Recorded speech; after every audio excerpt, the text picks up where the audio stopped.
Hi, back for our bi-weekly game of Gears of Vengeance. Last time, you guys started trying to actually find the Citadel Delta Rock. Amazing! It's only taken only a year of gameplay to do that. Not actual in-gameplay, but playing the game. Um, for a campaign that's about finding the Citadel, it's taken us a long time to get towards it. Last time you guys got picked up a bunch of supplies, mainly mountaineering equipment, some rations, and a few things like that, and then headed on over to Ravensthorpe, where you spent the night and another day because you had talked to Jan, and he had mentioned that there was a dwarven explorer who knew more about out there than most of the people in Ravensthorpe, but that he had went to Tanelvar to sell some stuff and would be back the following day. The following day, sure enough, he was back. You guys chatted with him, and he's sort of an ornery sort, but it seems to tell it like it is, at least as far as you can tell. Kind of figured out that you guys were looking for Delta Rock, and sort of, implied that the deal may change, but agreed to kind of guide you around out there in the wilderness.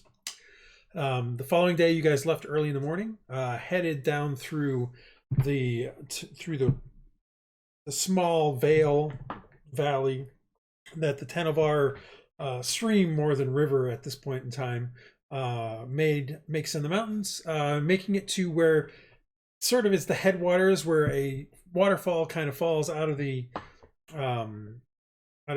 small canyon, cleft in the canyon, where you spent the night. Were interrupted briefly by a cougar who was trying to drink from the water, and then the next morning scaled that waterfall, got into the canyon above, started seeing some evidence of some ancient, maybe roadway, possibly. It was hard to really tell, but it certainly looked like maybe some really old cobblestones of some sort. Followed this canyon for the better part of a day until you reached the point of where you had to go through a pass to kind of get to where you potentially could see the dragon claws, because that's where you're trying to get to, is based on what you know. Reaching the top of that pass by that evening, Promdar had been pushing on to get you guys to a ruined tower that he knew was up there. Reaching that tower, you found it occupied by two ogres. The ogres seemed to be having an argument of some sort when Sealgair had sneaked up there along with somebody else. I can't remember who.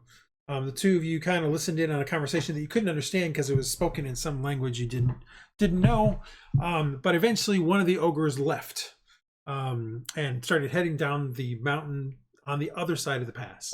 At that point, a body that was lying on the ground seemed to wake up and started speaking in a smaller voice than the ogre to the other ogre, and that's when you guys kind of left and came back to start talking with the rest of your group. And that's kind of where we will pick up for this time. We will bring you back to the ruined Watchtower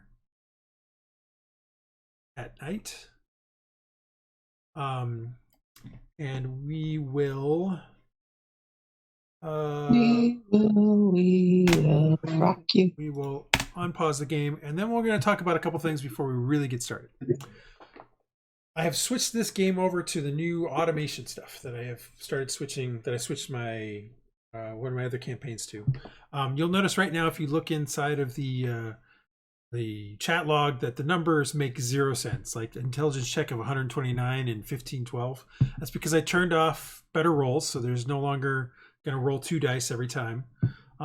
Instead, a couple things are going to happen. One, if we come up with something saying, hey, Sealgair is going to try to sneak back up to the tower, I will then do the following. Did I not turn this on here? Yes, here we go. I will do the following. So if I were to say, Sealgair, you're going to go walk up there, I'm going to request a roll from you. So I will, on my side, there's a thing where I can do, hey, here's what I want you to do. And let me find stealth and then say request roll. And at that point in time, something will pop up on the players that I want to roll's screen. They then just say yes or no to the roll. If you would be so kind as to roll it, it will then roll, and there's her stealth. Yeah, you just click on the thing that popped up. There's no whatever. You just click it. Yep, that's all you need to do. So there's a reason why I'm switching to this. And I'm sure there'll be growing pains as part of this because of all the times that everybody is like, when I say, hey, give me a perception roll to a person, and then 3 other people roll it.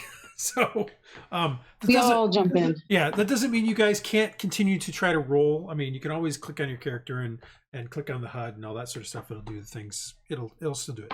That's fine.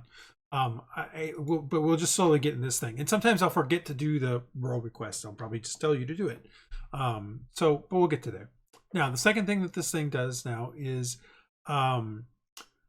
during combat, you can. So let me throw a couple monsters onto this screen for now, just for you guys to play around with it a little bit. We will put in a swarm of bats in front of you guys right down here. All right, so now there's a swarm of bats. So, for instance, if you alt-click on it, you will now target it just immediately. It will just automatically target. Swarm of bats. Alt-click. Yep, and you automatically target. And then if you want to untarget, just alt-click again and it will untarget. Now, if you're selected yourself, for instance, if you're Sealgair, and you've selected yourself and you've alt-targeted the swarm of bats, well, now if you click on your inventory and use your sharp bow, it will automatically roll an attack roll. If it hits, it'll automatically roll the damage roll. And it will do all the right things for all of that. So you miss, so it doesn't actually do the damage roll. But you can attack again, and we'll try to see how it automatically rolls the damage. Go for it again, Silva.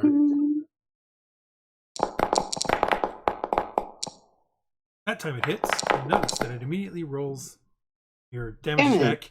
And on my side, it immediately subtracts the damage from the creature.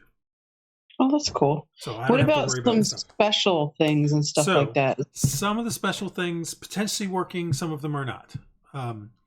For instance, in the future, I don't have this set up yet, but for instance, there's a guy out there somewhere who might have the sharpshooter feat. Maybe not in this game, maybe in another game. In the future, what would happen is he would click on that first. That would then apply a set of modifiers to him that would apply to his next attack roll. He would then just attack as normal, and it would automatically do everything it needs to.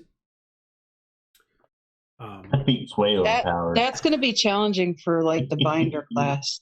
Not necessarily. Like a lot of your stuff, you still do the same way. Like if you want to attack with your chill and stuff like that, you'll just attack with it. I'll have all the stuff. Well, I was thinking about like when you're bound to my bow guy, and you use your charisma stat instead of your dex for the bow, and then you get the plus. I already have that figured out. You can actually change that stuff. The way that there's I have a little thing, a little plugin that I've got called MIDI Quality of Life that basically does a bunch of macros behind the scenes. So it will automatically switch your thing. Like I apply an effect that says use this as your attack bonus, and it will do it. Ah, there you go. So a lot of this stuff, some of these things have not been set up yet. So over the next session or two, you guys might try to do something and it just won't automatically do it, or it doesn't apply the modifier correctly, or whatever it is. Let me know, and I'll put it on the list of things that I need to fix for the next time. I get a plus 10. How come it didn't do plus 10? most of the weapons should already be fine, but things like sharpshooter are not going to work quite yet. Most of your spells should already be fine, but things like your blood curse and stuff like that, Sealgair, are not going to work yet. I just haven't set them up. I have to set up the effects and things like that. I just haven't done it. I wanted to get us into the automatic rolling stuff. We can always apply some more stuff to this. The nice part about this is that you notice on your attack, it had +3, +2, +2. That means it automatically applied whatever effects you currently have applied to yourself. Now, this means one last thing. If you wish to cast a spell that affects yourself, you need to select yourself and then cast the spell. So you need to target yourself and then select the spell.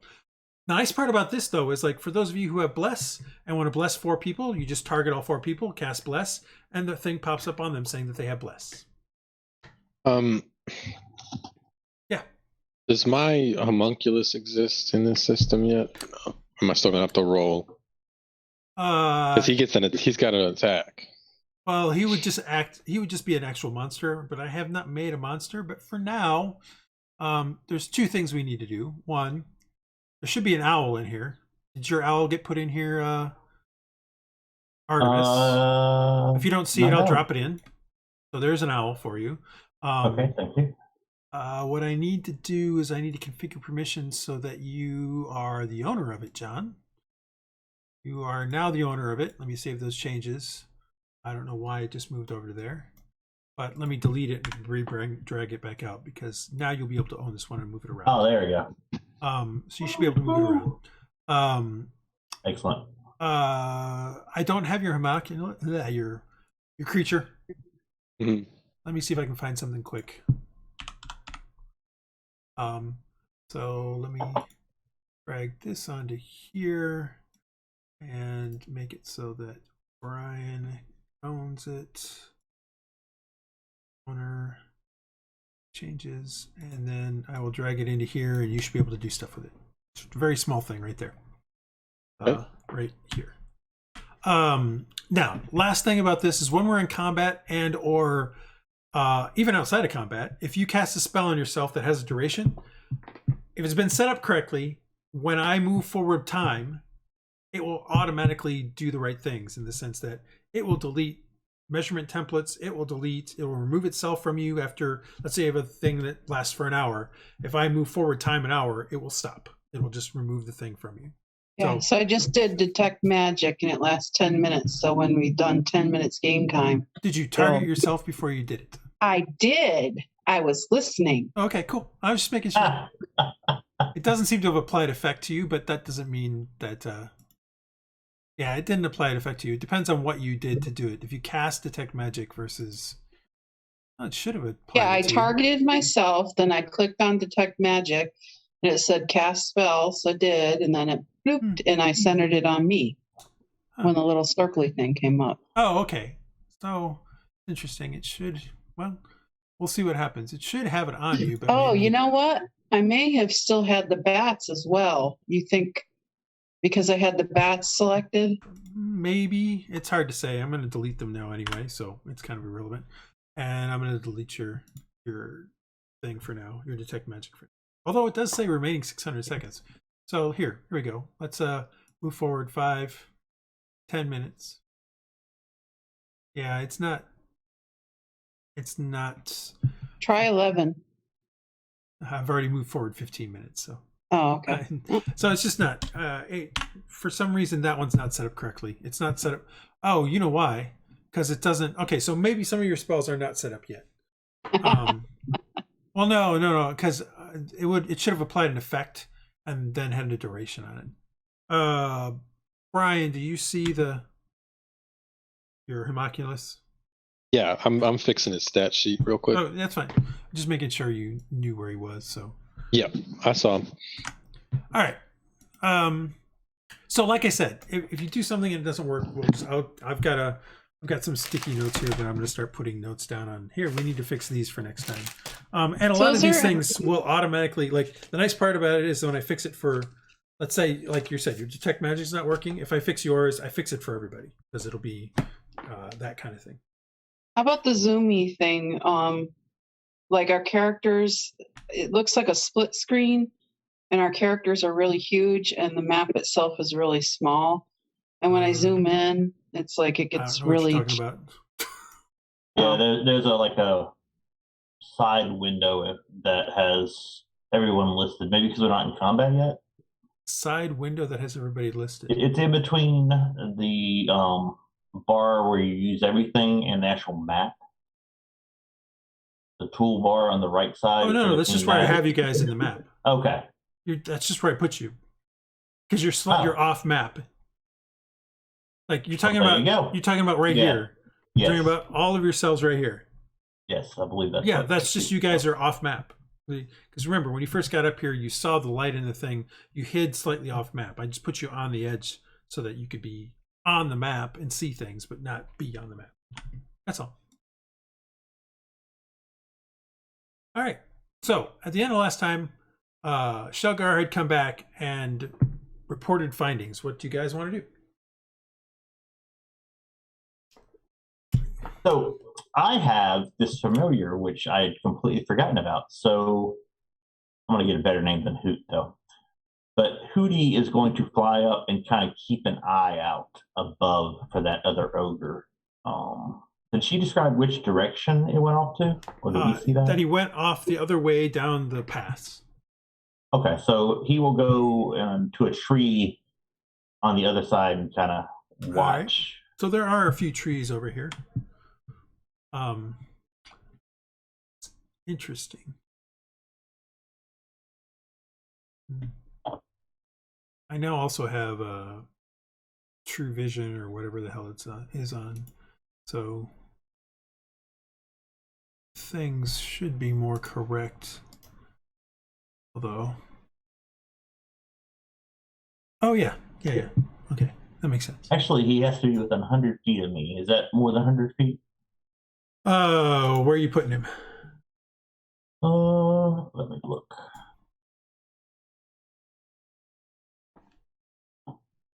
Where did he go? It's right here. Okay. Sorry, he blends in really well. And well, we can do some other things with him. I just no, that's okay. It's okay. It was on the rocks. That was the problem. Yeah, that's all good. It also doesn't work. It's also not great right now in the sense that it's nighttime. It's nighttime, and so everything's gray. There is a tree right here. Okay, that's where I'll put it then. Yeah, that's within 100 feet, we'll say. Okay. All right, so you move that guy over to there. Have him give me a perception roll. Also, what is the visibility? It's 120 feet. So roll that, and then he has some weird keen hearing and has advantage. Yeah. So if you ever want to roll an advantage, you should be able to click on him just like normal. I would have. I just didn't realize it. No, you can click on him, and if you hold Alt, you'll do advantage. If you hold Control, you'll do disadvantage. When you click on the HUD. Okay, so I'll just do the second roll again since it's already done one. That's his normal roll. Oh, good thing I had advantage. There you go. All right. So update token. All right. So here's, if you click on him, you should be able to see what he can all see, which is quite a bit actually. He's got a dark vision of 120 feet. Yeah. One thing I should probably do for all of you guys real quick is make and it I'll so be, that I'll be, all players can observe him, which means that now all of you guys should be able to see what he is seeing. I believe. I can. I don't know about everyone else. Well, because you're the owner, but yeah, that's if you click off of him, you should be able to see what he's seeing, which, quite frankly, is already true in the case of everything anyway. Right now, it's showing everything for off. Actually, when I click off him, I cannot see what he sees. He disappeared. Yeah, he does disappear. That's interesting. He literally disappeared. Oh, good. So it's not just me. No, he's. I have. Remember, I have a guy on my side too that is supposed to be able to see everybody. He is actually friendly, and I will link the actor data. You didn't rename or do anything with the owl, did you? I did not. It's just owl. Okay. That's weird. Why is he not? Everybody should be an observer. You're an owner.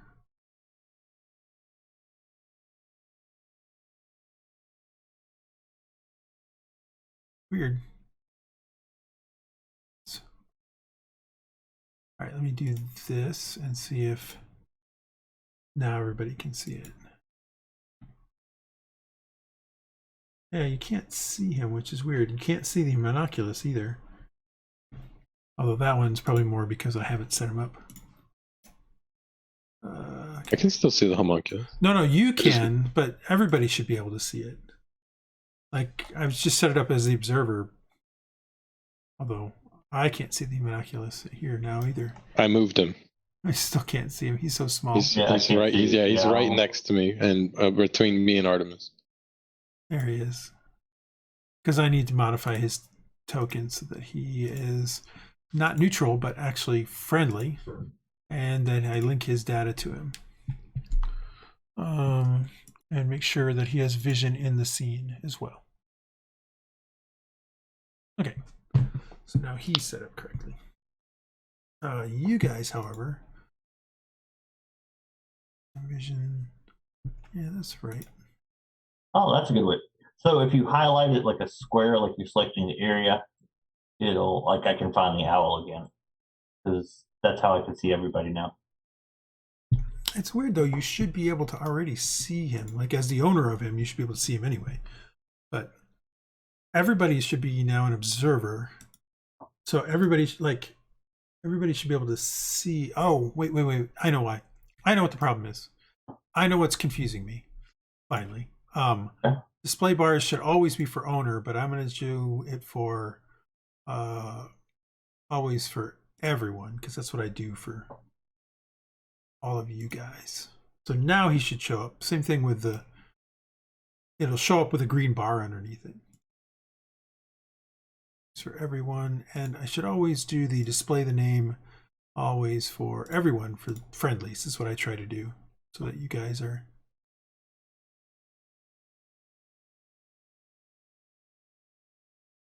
Okay. All right, you should see a name, you should see a creature, everybody should see all that stuff. The watcher is seeing it, so you guys should all be able to see it. Okay, now that we've got that 20 minutes out of the way, what do you guys want to do? So do we want to go in and rescue them, I'm assuming? Or... So yeah, there's one guy in there who was speaking to the ogre in the same language you guys had heard before, but he was more soft-spoken, and it definitely sounded more masculine. Like a masculine voice, but you're not sure who it is. Like, you weren't able to see enough of the person to determine who or what they were.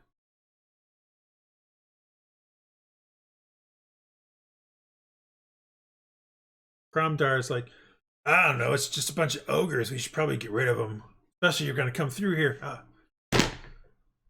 Gromdar has an Irish voice. Aye, we should probably get rid of them. That's also not the right one either. We should probably get rid of them. That's divide and conquer. One of them's run off. Why don't we start with these two?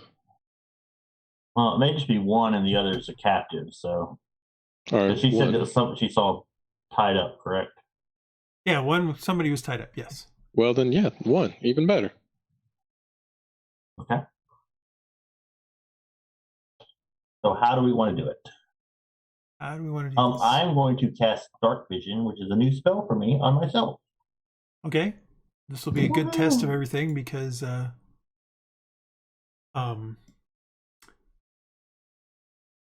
you attach your target yourself and cast a spell, and we'll see if it works.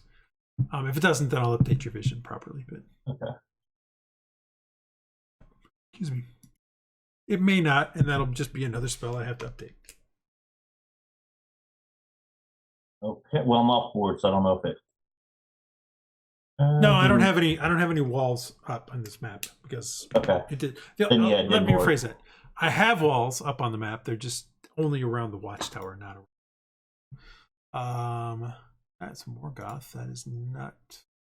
Yeah, I'm second from the top. There we go. And it may be because I clicked on me and then I had to open my sheet. Oh, you shouldn't have to. You should be able to go to spells and click on it. Well, I mean, I didn't have the pop out. It's annoying. I guess I could just do pop out. There we go. Yeah, it's right there. It's all right. Let me see. Like the short answer is it just may not be set up. Yeah, it doesn't have any effects. So I will just modify your thing for now. It is how long? 8 hours. Okay. Yes, quite a bit. So range creature has dark vision out to a range of 60 feet. So on you, I can go to the effects and I can add a temporary effect and I can do the following. Duration is 8 hours. 8 hours is I don't know how many seconds that is. Jesus, it's a lot of seconds.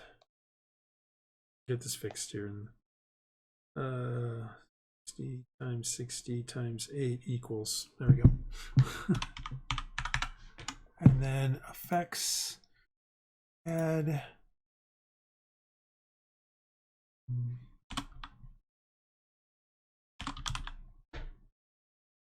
Dark vision.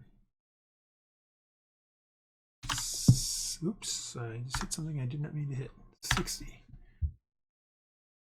Right. Change. All right, so now the question becomes, did it update your token? No, of course not.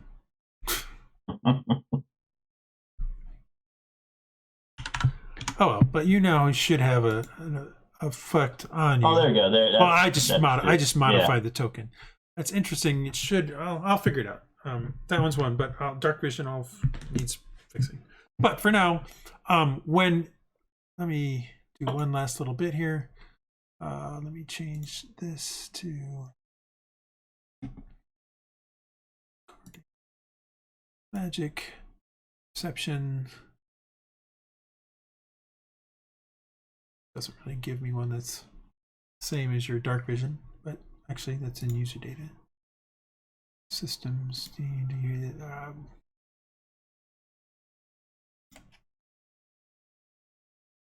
Let me find the eye real quick, and then it'll make it so. All right, so here we go. All right, when the eye that's currently on your character goes away, then you know it's done, and we'll drop you back to the regular thing. Okay. All right. So that's my preparation. Does anyone else Anybody else doing anything? Otherwise, I can start a combat if you want. Well, who wants to sneak in first, or we just want to run in there? I mean, I'm not sneaky. I mean, I'm not fine. We're all having voice days. I'm not sneaky, but if you guys want to sneak ahead and get a little surprise going, I'll follow behind. Yeah, I'm not incredibly sneaky either. Actually, I think the only Lass, you should do what you need to do. I mean, if you want to come with us, you should come with us. I'm surprisingly sneaky.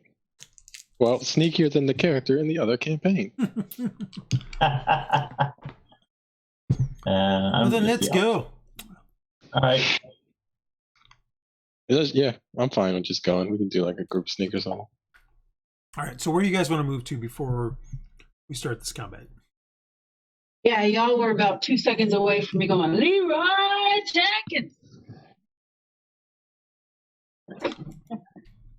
I am prepping this combat, though, so put yourselves where you wish to start the combat. And who's ever targeted everybody really should stop targeting everybody. I think that happened when I did my detect magic thing, but I don't know why I did everybody. I just did me.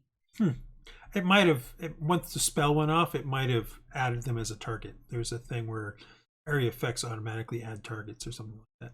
Ah, okay. With one of the modules. Okay, so anybody that gets within about Artemis and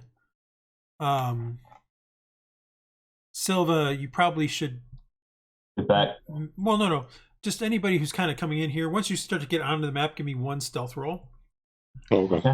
And then we'll start combat.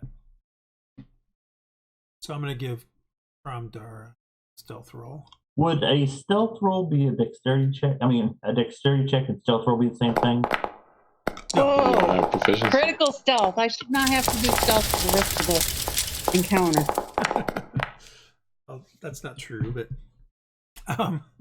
all right, so does the homunculus need to roll a stealth check? Yes, and the owl does not because it are currently moved forward. Artemis, that's quite the stealth roll you got there. And did I do another great roll, my normal? Of course I did. That was a critical fail. Yeah. Well, it's opposite. That offsets the critical success. Yeah. And then we have a fail, 2 successes. I do want to go ahead and activate my shillelagh, by the by. How long does that last? I'll wait. Actually, it lasts a minute, so it might matter. All right. Well, let me check this thing's passive perception. Actually, you guys can move to where you want to, and then I'll let you know what happens. I'll go to there. That's where I originally wanted to go anyway. Ramdar gets to about there, and his icon is totally screwed up because I never made him a token, it turns out. Am I behind cover if I'm right here? I'll be one more square up. There is a tree right here. So I go like right here, I'll be behind it? Yeah. Alright, that's where I'll be. Alright. Everybody roll initiative because Kramdar gets to here and stubs his toe and goes, "Arr!" And then you hear from inside the thing. Great job, Kramdar. I would have done it if he hadn't. I'm not going to criticize anybody on that one. Mm-hmm. I wouldn't. No, you guys had their passive perception is a particular thing. Let's see, he can't really do anything, but I'll still roll it. There's Ramdar, and I guess we got Andal for me. Somebody needs to do their owl. Oh yes, Mr. Owl. All right. Could be a Miss Owl, I guess. So let me. Andal also. I should have had Andal roll stealth, but he's pretty stealthy, so I'll move him up to here. I'm not sure the Owl has an initiative here. As far as an actual initiative place to roll, I can just roll Dex, I guess. Andal.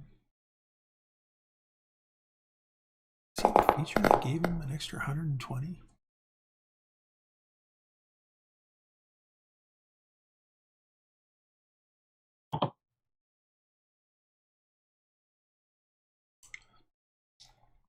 I don't know why Andal has 180 dark vision, but Impressive.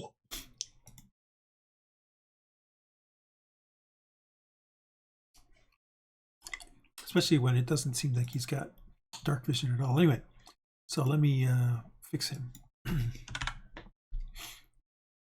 Okay. All right. Which also might explain why a lot of stuff was being seen there for a while. Yeah, totally explains it. All right. So, did you roll the owl? I rolled a Dex check. He doesn't actually have an initiative option on his sheet, as far as I can tell. Let's see if I'm there. like Roll his looking at the initiative. You can literally click on him, and in the action HUD, he has a roll initiative. Oh, okay, my mistake. He rolled a terrible one, but he does have one. That's fine. All right. Hopefully he won't be doing anything, so. No, that's fine.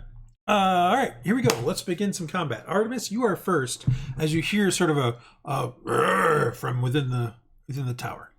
All right, I'm going to try something new, so don't do anything to me. And Artemis pulls out a larger vial than normal, and will use his new ability to metamorph. Okay. And he grows spikes kind of all over himself a little bit, becomes a little more scaly, and the net effect is he has what are those two spells combination? I do not have the mage armor, but I have alter self and enhance ability running now, all on 1 second slot because of the way that rule works. And it's probably not going to let me do that second one. Did it let me do the second? It did. You got an alter self. Well, it also has an, okay, got them both. Yeah, enhance ability and alter self both win. So I have 8 temporary hit points and advantage on con and spiky bits. And I'm going to activate my shillelagh with a bonus action. And I'm done. The enhance ability and alter self are from the Metamorph, correct? Correct. Okay, just want to make sure, because otherwise you couldn't cast Shillelagh, but that's fine. Yeah. That's why I want to make sure. That's fine. Cool. You still have a move.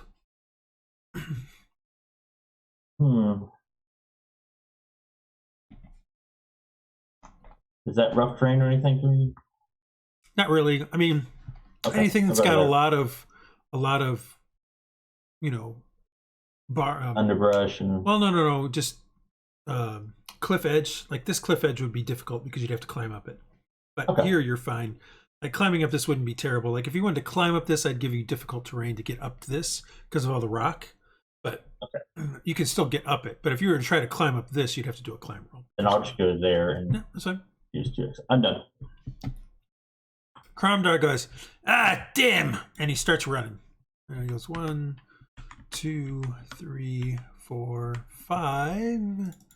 Only 25 or 30. Yep, 30. 6. And at that point, he sees her.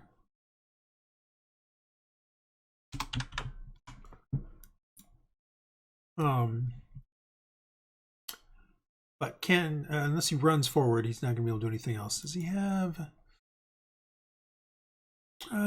He throws a spear at her. Click.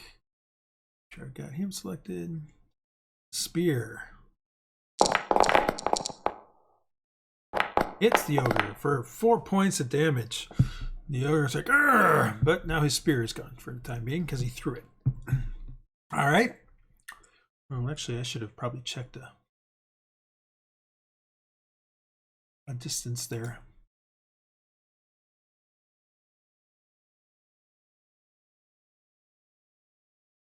Crap, what's the distance on the spear? Also, if you, in the inventory HUD, if you right-click on something, it'll bring up the actual card for the thing. Ah, crap. He had disadvantage on that. So 60 feet. well, no, the spear attack was disadvantage, so I'm going to undo it and throw it again because I screwed up. So control spear. Now this one will be with disadvantage, which he misses. So I actually did screw that up. All right. That's the end of Cromdar's turn. He's like, "Arr, missed the damn thing," which sounds more like a pirate. It shows it. Yeah, it shows it on the bottom line, FYI, when you did your spear thing. Simple melee equip, proficient, 1 action, 20, 60 feet. Yeah, I just missed it. It's all right. Andal, you're up. It was just more whether I should be doing disadvantage. By the way, the 10 hit points did show up on my character sheet. That's very cool. That's because I put 8 in your character sheet. Oh, you did it manually? I actually just added it to it manually. I was thinking that was very cool. I'm like, damn, that's good. I mean, it's just more metamorph stuff. I got. No, I know, but no, when you do that, it should do an effect that does a. Yeah. That applies all that stuff too. Who's up? Andal. Hey, that's me. Still. Andal needs to get a little closer. 1, 2, 3, 4, 5, 6. Can he see? Yeah, because of the firelight, he can see. So he now attacks with his short bow. And hits and does 4 points of damage. So he fires at there 7 points. He fires an arrow. He comes up behind Cromdar, and Cromdar is still cursing about missing with his spear. And he kind of whispers it like, "That's how you do it," to Cromdar as he hits it. Let's see. He still has a. He is going to use his bonus action to dash up to behind the wall. So, oops. 1, 2, 3, 4. So he's now there. He just can't hide, unfortunately.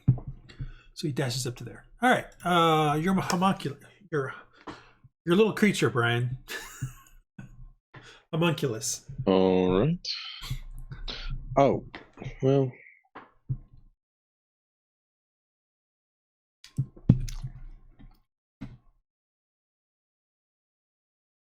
We'll just fly up to here. All right.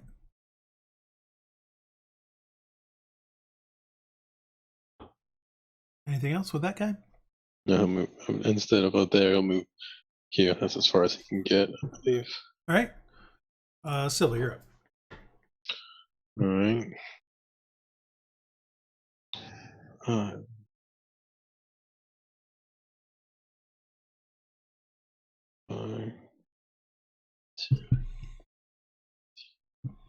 If I go up this, is it like extra move or something? Nope. No? No, each of these is like 5 feet. I just, it's the only way I can show kind of terrain going higher and stuff like that. But no, it's only when you see things that are close together that you have to worry about it. So something like over here, you'd have to worry about it. Over here, you don't. Even over here, I would probably say it's just not, it's difficult terrain, not a climb. This would be a climb. This would probably be difficult terrain. This would be difficult terrain because of the rocks. But just going up a 5-footer is not really a problem. I will. I guess I'll double move.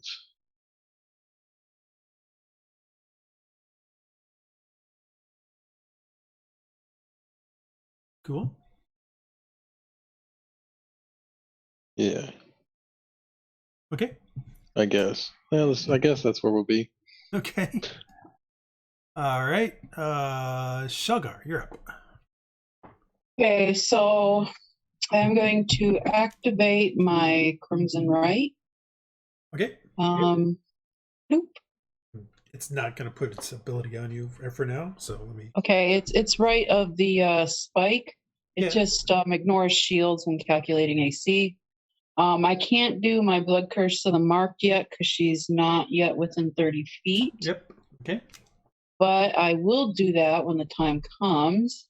In the meantime, I need to roll a hematocrit dice for the extra damage. Go for it. Yeah, see, this is where if I add the stuff in, as soon as you do the Crimson Right, it'll automatically roll the dice for you, and just you have the thing and things like that. So I lose 3. Yep. And would automatically subtract the damage from you. It did not. No. Once I fix it so your abilities are set up. Like the whole point is that you should be able to click on your Crimson Right, and it does everything it needs to for you, and then you just continue on to your next thing. Okay. And then I'm going to move closer. Let's see. So 30 feet, I think, should put me 1, 2, 3, 4, 5, 6. Yep. Right there. Okay. And let's see, Alt, Oop. And my inventory, I'm going to use my short bow. Cool. And let us see how this goes. Still missed. Oh, that's a hit. Holy cow. And I have to do an extra hematocrit die for damage. Okay, it's an extra 3. All right. So for now, I have to add that 3 in because it's not automatically part of it, but that's okay. All right. And yeah, you fire another arrow streaks across through the gaps in the walls of the tower, slams into the shoulder of the ogre, and you can hear the ogre go, "Roar, arr, roar, roar, roar." You still don't understand what it's saying, though. I think she said ow. It is now the ogre's turn. The ogre shouts in rage, like, "Roar!" You hope that the other ogre is not very close by. One, what's her move? 40 feet. 2, 3, 4, 5, and attacks Cromdar. It is big. He just showed up. I couldn't see him before. Yeah, well, he came through the wall on the other side of the wall. All right, so with a massive great club, this ogre, you're pretty sure is female, just slams into Cromdar and hits him with it. The question becomes, do they have multi-attack? They do not. So that is the end of this ogre's turn. Morgoth, you are up. And you actually, as it does that, it bellows again. You hear it say, Brogdar! Rah, rah, rah! Brogdar sounds like a name. Yeah. Okay.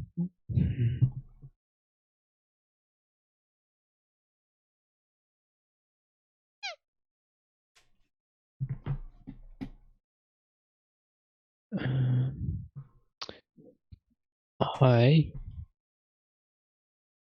am gonna move all the way up. I'm gonna dash up here. Okay. Do you wish to action surge and attack? Yeah. All right. You action surge and make your attack, sir. You alt to select it, right? I'll click on it. Alt click. That's the thing called easy target. So instead of having to click on the target thing and then click on it and then click back to move yourself or anything like that, alt click just as an easy target, and then you can use your HUD to just use the thing that you want to use out of your inventory, or if you have something else that you want to use. The 12 hits. Does 11 damage. 11 points of damage to it. Was it powered up? No, I don't think so. So it should be 1d8 plus 3. The d6 was 2 extra damage, I think. So I'll just remove wait. 2. Yeah, that's what it said. The d6 Yeah. was an extra 2. So 2 points. I'll remove 2 points from it because you weren't powered up. So this just means something wasn't quite set up with the Aether's Longsword. Yet another thing to add to my. I wasn't list of expecting it things. to print the whole, type of stuff. No, I mean you can always click on every little thing to see what it did for the rolls and everything. All right, so we got that attack. You come up and slash it with a long sword. It's like slashes it across the thigh, and some blood spurts out. It's sort of a greenish red, kind of splatters across the ground, and she bellows again.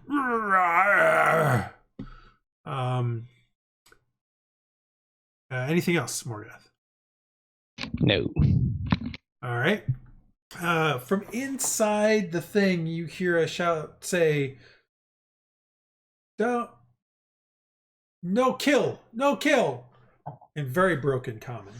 And that's it. Owl's turn.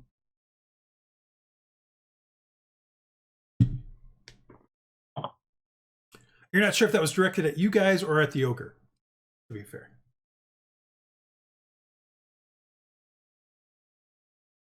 However, given the fact that it was in common, probably directed at you guys. So the owl is just gonna stay. Actually, The owl says, gonna move. Ooh, Yeah. ooh. And you say, the ogre, the ogre, the ogre.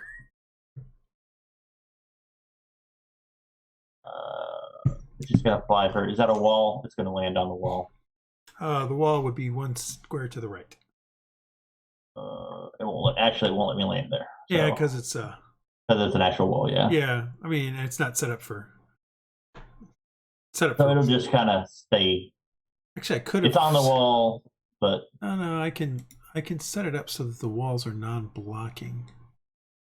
does That's that all right. mess everything else up though. No, it's fine. We'll just leave it the way Okay. it is. All right, So I is could it- set it up. Well, I won't know. Does it telepathically tell me what the other creature's in there? Doesn't look like it sees it. Well, maybe it does. No, it does. You're on top of it. That's the whole point. Ah, You're literally on top of the orc. Okay. Yeah, there it is. Oh, so it is an orc. Okay. Okay. It'll stay out of reach and be up high, just kind of. Yeah. So there is Actually, it'll just get on the other side, so it won't have a chance of being hit. So it'll fly over and. All right.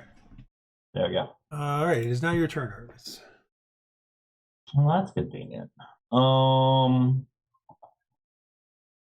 Let's firebolt this guy. So Artemis puts a shield on his back and drinks a potion and shoots a firebolt, fire breath basically. Okay. Firebolt effect. So Yeah. yeah.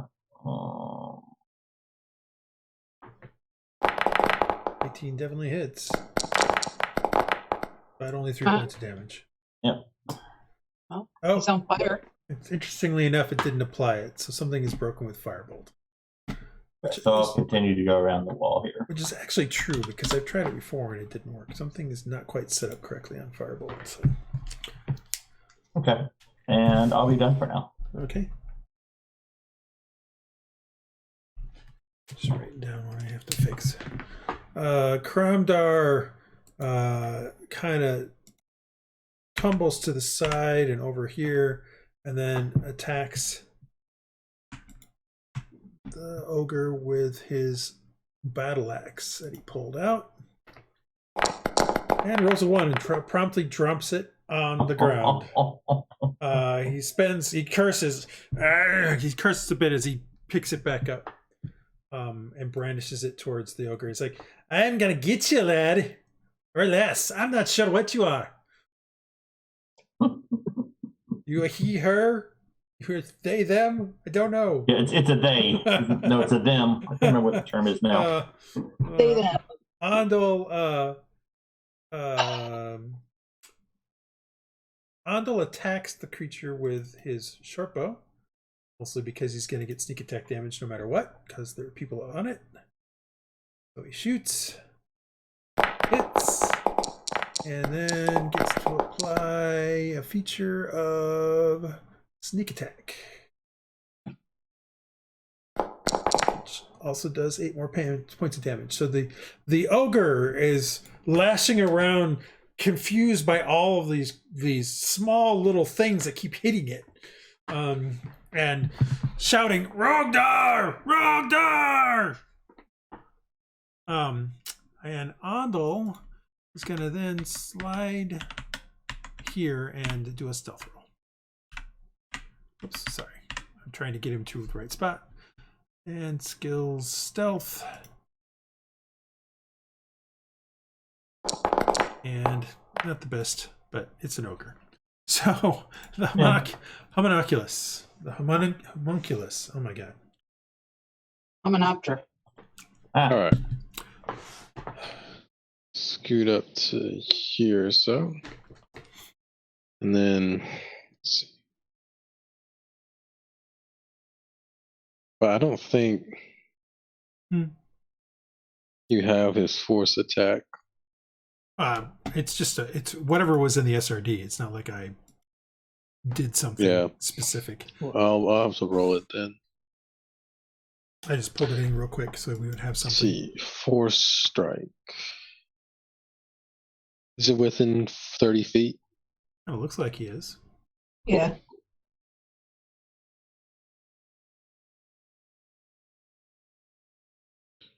Slay.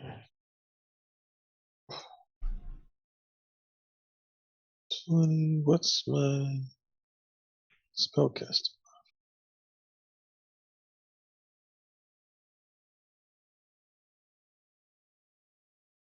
Hold on.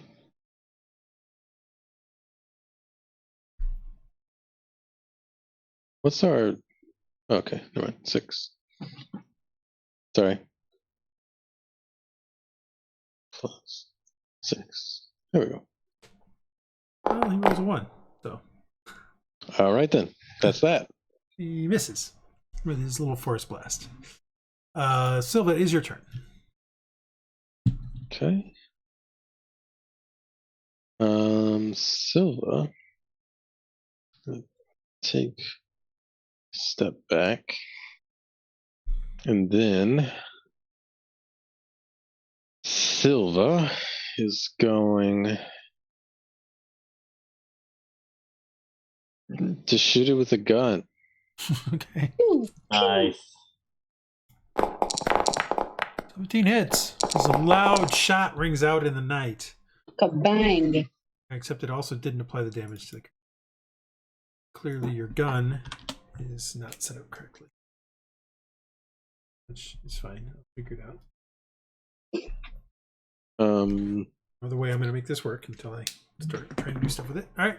A massive chunk of the shoulder of the creature comes flying out the back as you hit it, and you hear it scream in pain. Oops. There it is. Oops, there it is. So this is a world where, like, they're basically ogres are...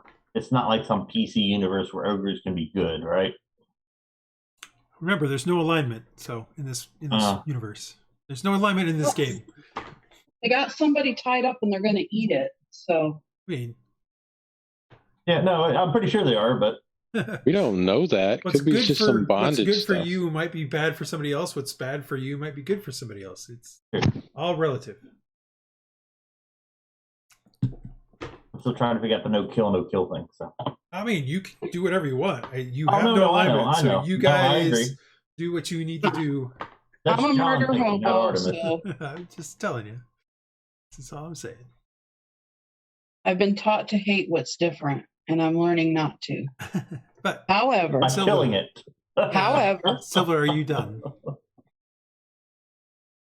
That's Brian. just it. Okay. All right, Sealgair, you're up.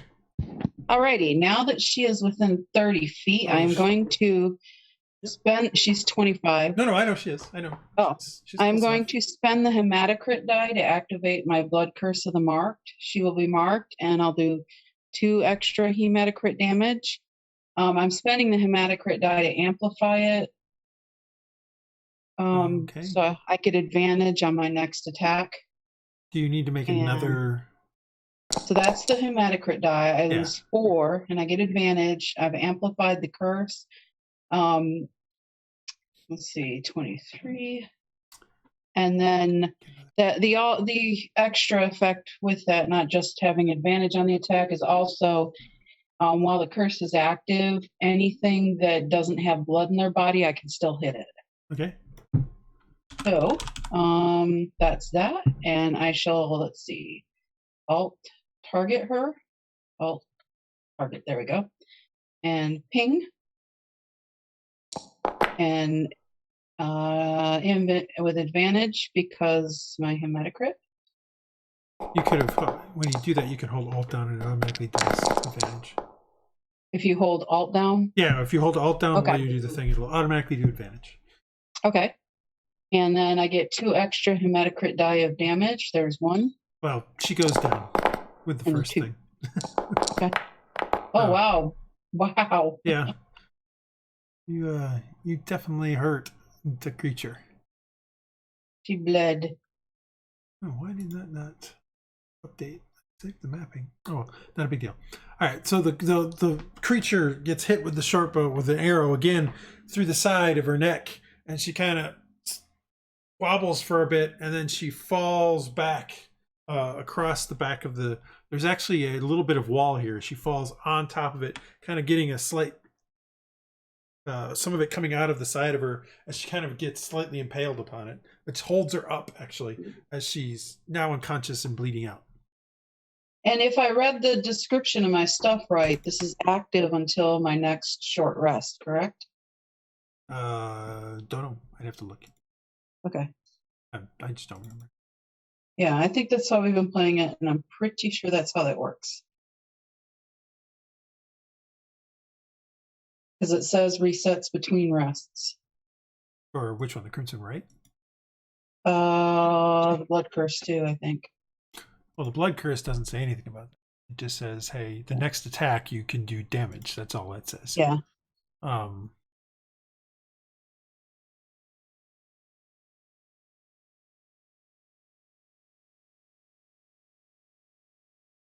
Yes, so the Crimson Right is on your thing until your short rest. Yes. Yeah. And then Blood Maledict says the Blood Maledict's the one that says you gain 1 blood curse, and you can use this feature once between rests. You regain. Right. That just means you only can use it once. That's all it means. Right. They really wrote those things poorly. In 1 blood curse of your choice, you learn 1 additional 1 at other times. You can use this feature once. That's it. But the whole point is that the curse only lasts until your next attack. Oh. So you used it once. You can no longer use your Blood Maledict again until you get a short rest. Okay, so the Blood Curse of the Marked. Right. Was on as a bonus action, you can mark a creature within 30 feet of you until the end of your turn. Whenever you deal right damage to the target, you deal additional Hemocraft die of right damage. And then you can amplify it so that it will last to your next attack. Again, before the end of your turn. The Blood Curses only last for your turn, basically. Gotcha. And once you've used it once, it's done. It's done. Okay. So that being said, at 6th level you can use it twice. At 13th you can use it 3 times between rests. So it does. You do get more of them. It's just Right. 2 Okay. rolls. But the regular extra hematocrit dice stays. That stays on until you're short. So you have the right of whatever it is, the one with the gets rid of the shield until your short rest. Yes. Okay. You have the right of the spike until your short rest. Well, there you go. That's until then. Yes. Okie doke.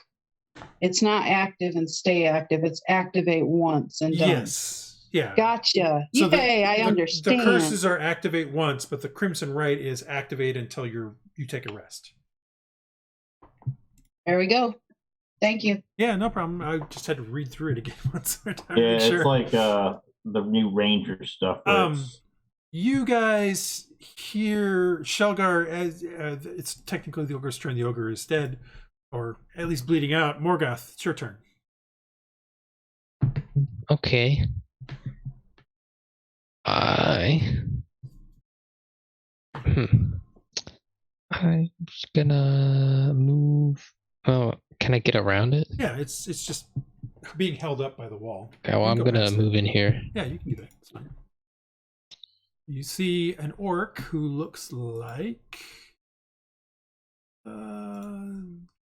this, without the sword. Yeah. He is currently bound in chains, like they're pretty big, huge manacle chains. Something that would be easy to work with the size of hands that an ogre has. Okay. And they're basically like tied together. So like you're not sure, like given the fact that it's a chain and it's just tied, you're not sure how he couldn't just get out, but maybe it's the weight of the chains, or you can also see he's got some wounds on him too, so maybe he's just not weak from wounds from being attacked. Or anything else?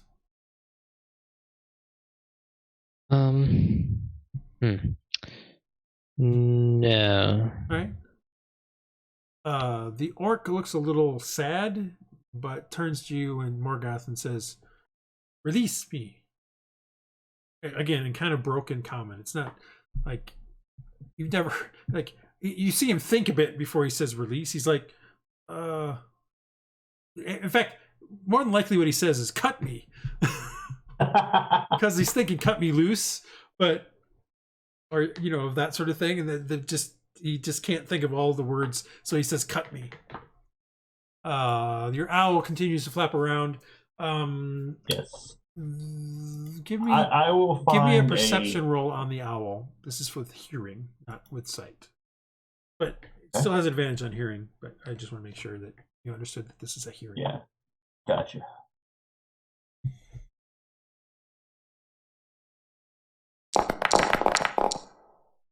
The owl relays to you that she's hearing, or Hootie is hearing what sounds like heavy running, maybe coming this direction.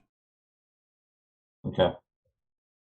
Can I relay that on my turn, or do I want to relay I'm going to end combat now because unfortunately the other one is definitely far enough away that it will take some time. So your shillelagh. So yeah. Goes away by the time the other creature gets back, which it's pretty clear from the owl that it's coming back, will have gone away by then. I don't know how long your they're an hour. Lasts. Okay, so the metamorph is still going to be. Yeah, they're both. All right, so this one is now deceased. I'm gonna, unless you guys do something to try to save her. No. Well, does the orc say anything or make any action? Like I said, he looked sad at Morgoth, and then he just said, "Cut me." Well, does he make any attempts to try to staunch the blood flow or anything? He's chained up. How's he going to do that? Or like a nod towards her, or something that would indicate for us, please try to help her. He looked sadly at Morgoth. Morgoth was the only one who was near him. It's literally just completed. Like, she's not quite dead yet. She's still bleeding out. I mean, it does take 3 rounds for it to happen. So there's 20 seconds, maybe longer. I mean, I can roll death saves. You can make some pass it. So can I do something? I'm not trained in medicine, but is my intelligence high enough that I would perceive that when I see that and remember his Had don't one kill, failed death saving throw. that I would try to help her? Should that be a perception check? Because I'd like to try to save her if it's reasonable that I would understand that not only his sad look, but also remembering. Well, you didn't see yelling. the sad look, so but he was talking to her before. You can give me an intelligence check to determine if you think that maybe she should be. You should do something. Skill check intelligence. Normal. I mean, it does seem odd that he would have been talking to her, and you did hear him shout "no kill" earlier. All right, so I'm gonna convey to them that I think we should at least try to not let her die. I don't know what I can do, but does somebody have any? Well, I know what training? you can do. You can get up there when you, since you're where you currently are at. You can give me a wisdom saving throw. So get up to her and do a wisdom save? Yes. Okay.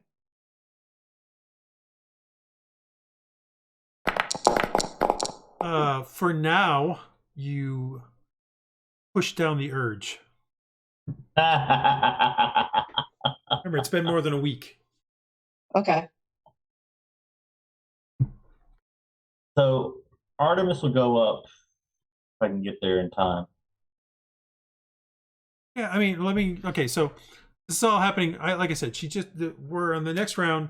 She failed one death save. Failed one. Yep. So you guys can do one action, and then I'll do another death saving throw. If I can get there, I'll pour a healing potion or part of a healing potion, so it does a D4 instead of a D8. So half a cure wounds. That's acceptable. Yes, but you'll need to mark your potion down as no. Yeah, no, I know. Yeah, no, that's fine. I'm cool with that. Yeah, it's an actual spell. Oh, I see. Oh, yeah, I mean, I don't know how to heal. It's a spell. Yeah, no, I understand what you're saying. Yeah, I mean, I guess I would still allow it even if it was a regular. Wow, that is a weird roll on my screen. Yeah. So 5 points. All right. All right. So you stabilize her and give her 5 points. But she is technically still partially impaled by the stone, which is what's holding her up. So her eyes flutter up a little bit. And she's keep like, her calm. Radgar! And then you hear the voice from the orc on the side saying something to the like, you're not sure what the hell they're saying, but she quiets down a little bit, and then he looks again at Morgoth and he says, "Cut me." Okay.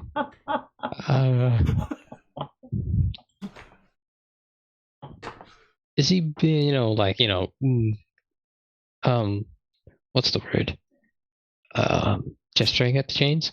Yeah, well, I mean, he's kind of holding his arms out, like he's expecting you to do something with the chains. Yeah, all right, I'll do it. Give me a strength. Give me a strength check. Why are we rushing into this? You do hear that from Silva. Morgoth, do you want to do it or not? I'm gonna do it. All right, give me a strength check. See how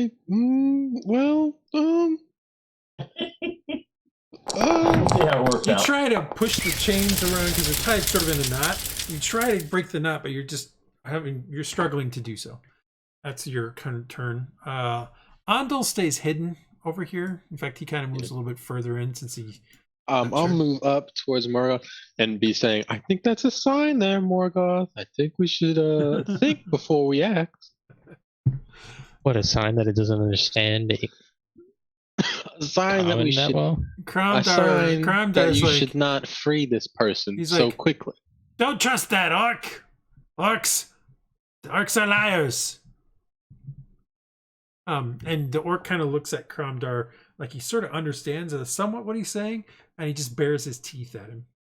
That's it. Oh, I mean, they should only be mean if you have reason to be mean. Hail and well met, friend. Cut I know. me. See, I can't do that for you right now. Can I kind of... The ogre starts to pull itself up off of the stone. So let me have the ogre do a Constitution save. It does this. All right, so the ogre is not tied up, by the way. Oh. The ogre is on the thing. He's restrained though, right? Well, she's not really restrained. She's impaled on part of the wall. So she's trying to pull herself off the wall. So if you want to try to do that, you can. I mean, I don't think you necessarily need to be secretive about this anymore, Kat. If you want to try to do this, like they've seen you do it before, remember? You kind of hissed at them once, and yeah. Well, given that it's 7 days, I think I'm supposed to take a level exhaustion unless I feed. Yeah. So since it's only like a D6, I just want to take a sip of the restrained thing. What I was going to say is that you can say you're trying to do it surreptitiously so that people don't see it. I just don't think you have to whisper about that you're going to try to do it. You can. Oh, okay. I think everybody can play. Yeah, we pretty much know. Is adult enough to be able to say, "Well, hey, yeah, we didn't see it," and that sort of stuff. So okay. Yeah. So if you want to try to do it surreptitiously while the ogre is trying to pull herself off of the thing, you need to do 2 things. One, if you want to try to do it without people seeing it, give me a stealth check. And then the second thing is you'll need to give me, in essence, a bite attack. Because, I mean, the creature is moving, trying to do stuff. Like, it will only be like a touch attack. So, like, it's just a typical attack, right? I don't think anybody has that high of a passive perception. That being said, Artemis is standing right next to you. So, Artemis, I will give you a +2 to your passive perception. Okay. Okay, I'm moving you slightly. Actually, I'm moving Artemis slightly because he's in the ogre. So what is your passive perception with a +2? Yeah, it's still not necessarily high enough. So, all right. So Sealgair, you're able to do that. Now just give me an attack. That was my bloodthirst. Yeah. Unfortunately, that's not strong enough to get through the hide of the creature. But you do have advantage because they are restrained. So. Oh, okay. Yeah. Sealgair, I'm going to go off in the woods and see if I can find the other ogre. So, because I don't know what she's doing. Yeah, you're not sure what she's doing. She's kind of she's looking over the ogre, trying to figure out. All right, so you do it, and you get 3 points. And the ogre, like, and she kind of looks at you funny, and you kind of have that look on your face with the red eye and a few things, and you kind of sit up and kind of wipe your mouth a little bit. But you got what you were after. Yay. I'm going to try to stealth. The purpose is I didn't want to take a level of exhaustion. No, it's all good. It's all fine. I mean, I'm not sure we're doing the right thing by sparing it. It's just... I think we should definitely kill it, but that's fine. The creature pulls itself off of the thing and takes...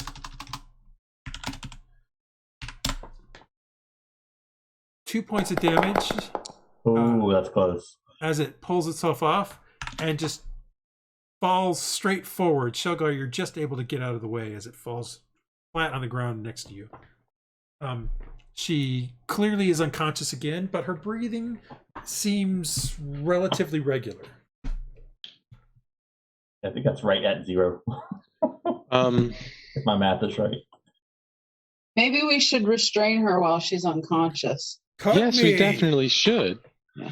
Can I cycle through my known languages just real quick to see if he knows any of them? What languages do you know? That's a great question. Says here on this sheet of mine, Dwarvish, Halfling, and Infernal. Halfling, the orc just looks at you quizzically. Infernal, the orc kind of looks at you strangely. Dwarven, the orc kind of like, and says, free me in Dwarven, but again, it seems to be a sort of a limited vocabulary. But is it better than what we had previous? Well, at least you said free me instead, or he said free me instead of cut me. So, so I'll say I'll ask, why try? I'm going to use that cut me to justify why I did that. Well, she said to cut her, so I did. She didn't say that. Nobody saw you, I don't think, because I had walked away. Yeah, the orc is the one that's saying cut me, not the ogre.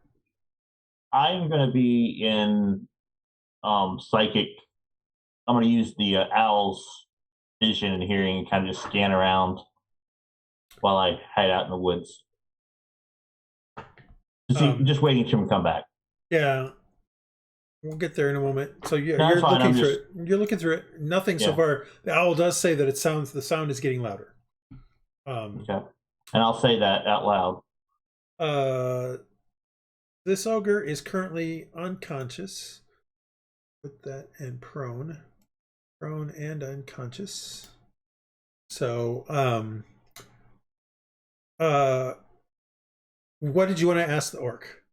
I'm just gonna keep it simple. Ask why trapped. He says in Dwarvish. So anybody who knows Dwarvish will understand what he's saying. He says, "Patrol overrun by ogres. Rest of patrol eaten. But she not bad. Just misguided. Just hungry. Just hungry. Yeah." She was angry. Just hungry. I'll ask, more of you out here? Or I'm referring to more of orcs, more orcs out here. In this, not here, but like in this area. Because he said patrol. He looks at you and it's like, free me.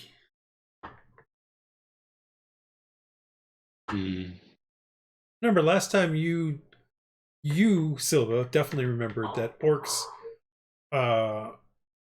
that you know of are basically like American Indians. They're right. Not bloodthirsty. They're relatively just keep to themselves and and that sort of stuff. They tend to only get warlike if you treat them badly.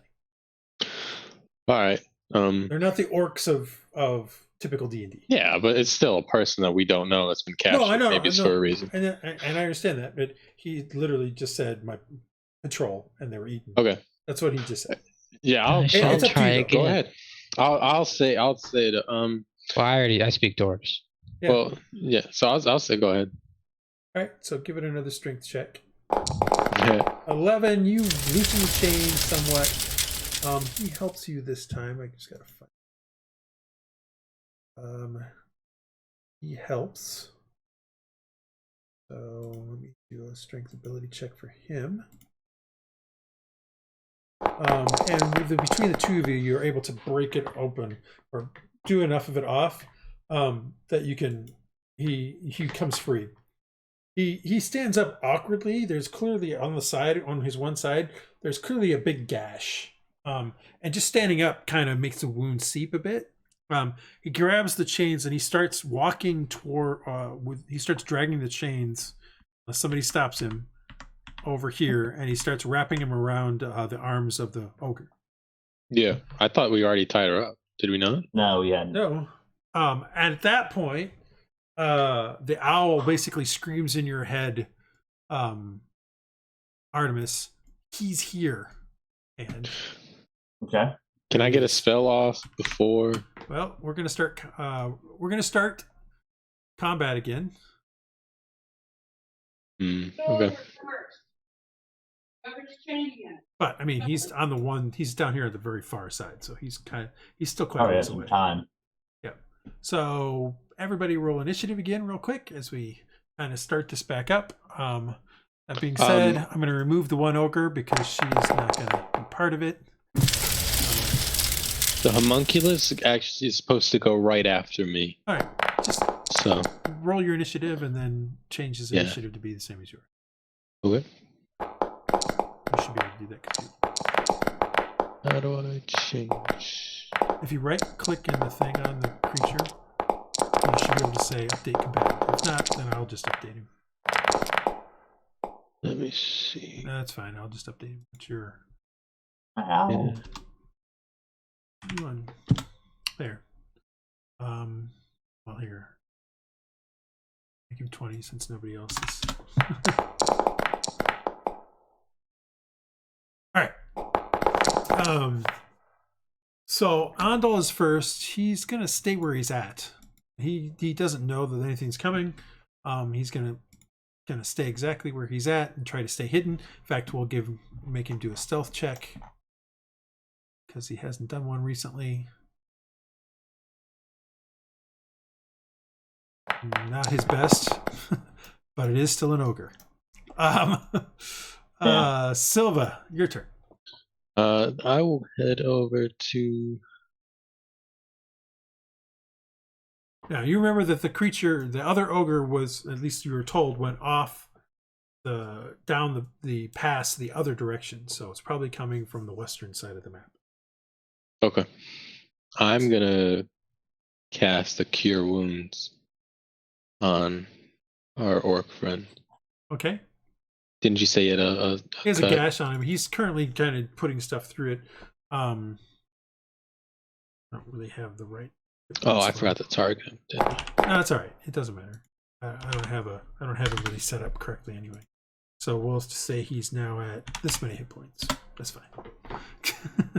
He's not fully properly set up. So he looks at you and grunts as he finishes kind of tying up the ogre. Did Artemis say that it was imminent, or do I still not know that it's right on the way? I mean, I just said that Artemis heard it in his head, so Artemis hasn't had a chance to say. Yeah, I haven't done anything. All right, well, then I'm not going to do anything else. I wouldn't do anything else. The homunculus would not do anything either? I mean, it would just kind of scoot up towards me. Okay. Over here. Sealgair, I can't go that way. You have had your drink, which actually means that something gets applied to you, I believe. Yeah, I get an additional 10 feet of movement. And I think it's advantage on strength and dexterity. Let me see here. Feature bloodthirst.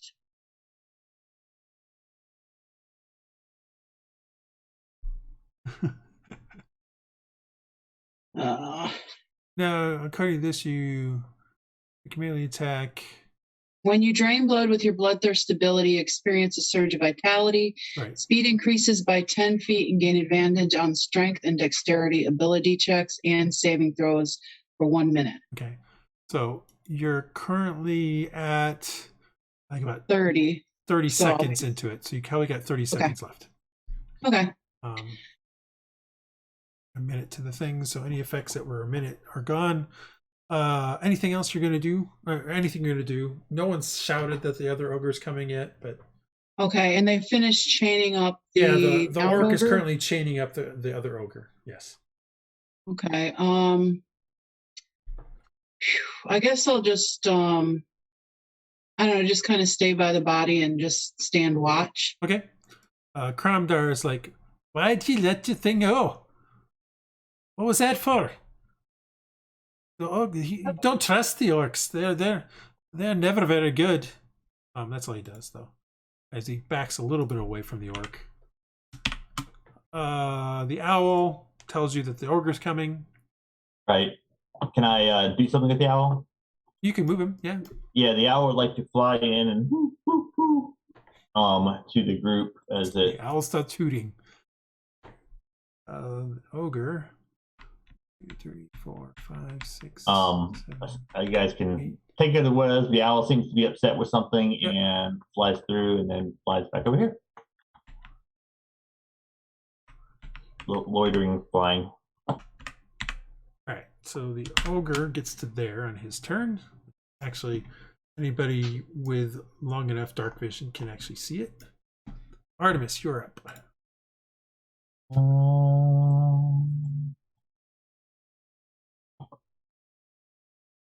I don't think I can see it yet. No, you can't because your dark vision went away. That's why. Yep. Or yeah, I should actually change it so your I dark vision think went dark away. vision is longer than that, isn't it? Isn't it like an hour? Let me look. I don't know. Regardless, I'm going to move up with the group. 2, 3, 4, 5, 6. I'm double moving. 7, 8, Is that a wall?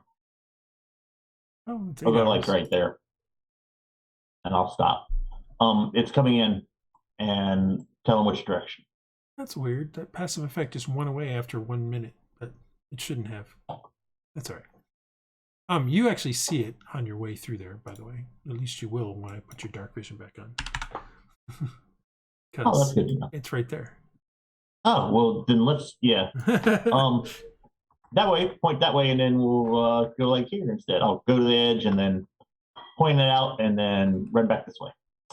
Bonus action, activate Shillelagh. Okay.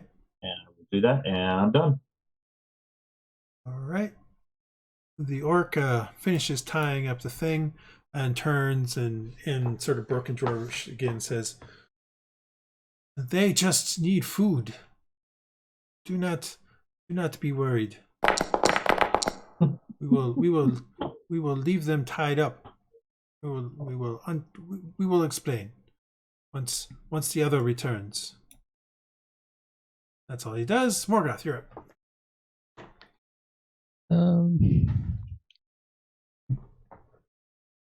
I'm moved here. Actually, here.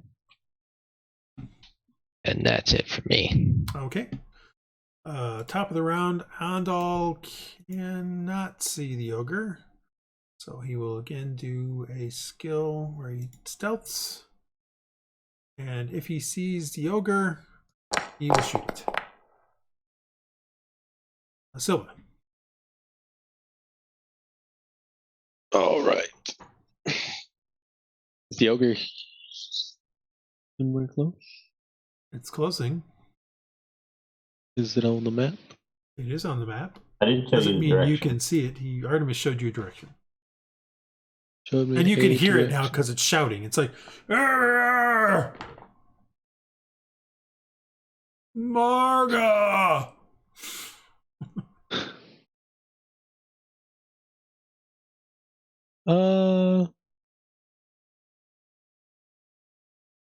I think I'll wait.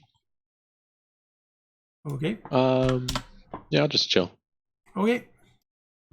What about the homunculus? They'll chill with me. All right, I'm just Sealgair, you, I believe, can actually see said ogre as it comes rushing towards you guys. Did you say I can't see the ogre? You can. I mean, if you look at the map, you can see him. Let's see. Let the ogre do there. I will move. Okay. Yeah. I'm trying to measure the distance. You see the washer? No, that's you. No, it's me. You can see him. He's on the map. Where? Right here. Oh, okay. It's All an right. ogre. Yeah. Yeah, they all blend in. They blend in because it's black and white, because it's dark. Yeah. Yeah. No. Okay. It's dark out. Although I was about to So- just change the lighting level up a little bit because there is a He's moon. definitely showing aggression. So I'm going to interpret that as my first shot's not going to kill him. So I'll go ahead and That's ping cool. him. Okay. That's alt and target and my bow. Short bow. Short bow. There you go. 21 hits. And then the hematocrit die, the regular hematocrit. There we go. Your arrow strikes true. You hear a "Arr!" as it's coming running up. And then I'll tell everybody else he's here. All right. Kromdar says, "Aye, finally, some good stuff to fight." 6, as far as he gets, he can see it. He doesn't have any more spears. Oh, hey, he would have picked up his spear, so he's going to throw his spear with disadvantage.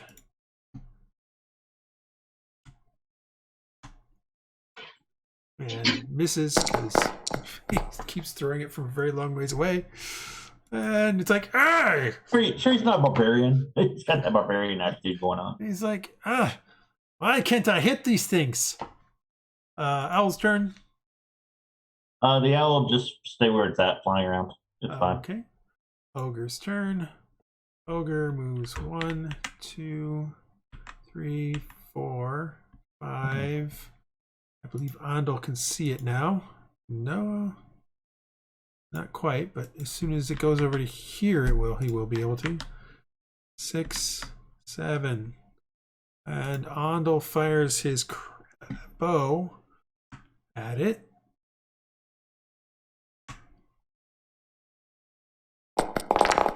And he hits, where he does 5 points, but he also gets to do a sneak attack. He was hidden. So, wow, he just did 12 points of damage to the ogre as an arrow comes flying past you and strikes it in the side of up in the upper shoulder. And it's like, and then it takes a swing at you, Sealgair. Uh-oh. With a great club. And unfortunately, it misses. Totally missed. Rolled a 4 on the damn attack roll. Yeah, it's okay by me. And it roars at you. She's like, Morgoth! And Artemis, your turn. Artemis will step. We can see it. 1, 2, 3. It's set the light level exactly what I wanted. So I want to firebolt it. So another spit of fire. Because I'm in this mode. I normally use a hand crossbow, but it seems cooler in this particular mode. Ow! Damn. 8 points. Oh, I thought the 23 was damage. I was like, sweet. No. Yeah, I know. That's And the then I'll roll. duck around again. Yeah, I don't know why I thought that. Duck around again.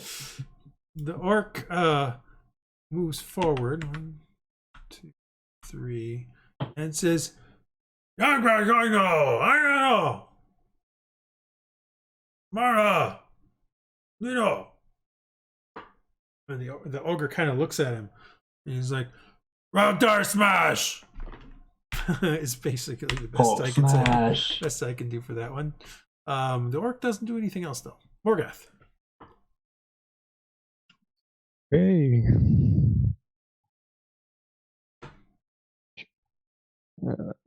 Set 4 movement. Actually, we're all just congregating here. I'll sit here, defensively here, and then defensively action. Okay. Back to the top. Andal comes back and hides again. Stealth. Actually, he doesn't need the stealth because Sealgair is right there, so why not just shoot him? Which Andal seems to be running out of arrows here. I don't know why. Checks, features, sneak attack. Andal is just ripping through this poor ogre.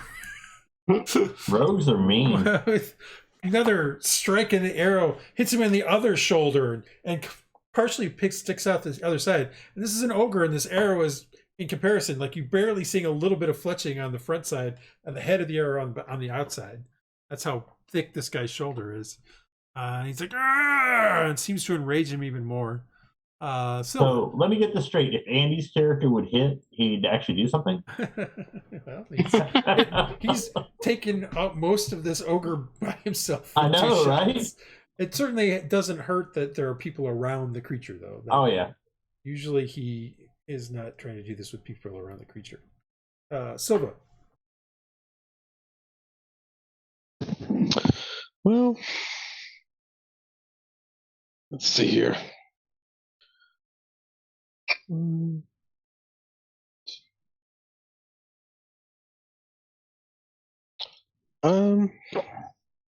Well, it's a little late for a whole peaceful option. I think he's a little angry. He's definitely angry. So we'll do the sensible thing. Silva, I think, Fireball. Shoot him I with think a you're on gun. top of the orc. Am I? Yeah. Should I move over one? Well, you can't stay Right there. here? Oh, actually, you're behind the orc. I'm sorry. I saw your thing. You're fine. You were fine where we were. Okay. You go to shoot, and the orc kind of hits your weapon. So roll again with disadvantage. Okay. Or just roll a second time. Sorry. Yeah.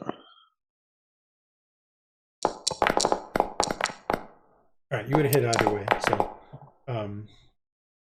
let me put it back to the 3 or to the 8. So he has this many points left. It's all good. Actually, oops.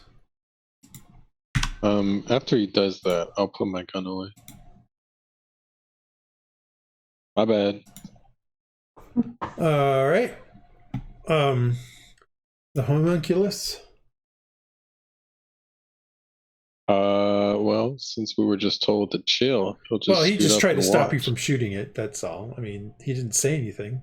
Yeah. I mean, I know, but like told to chill in the sense of not kill it. Yeah. You know, it doesn't. Well, but it's not. still It's not trying to looking kill us. great, is it? No, it's not looking great, and it's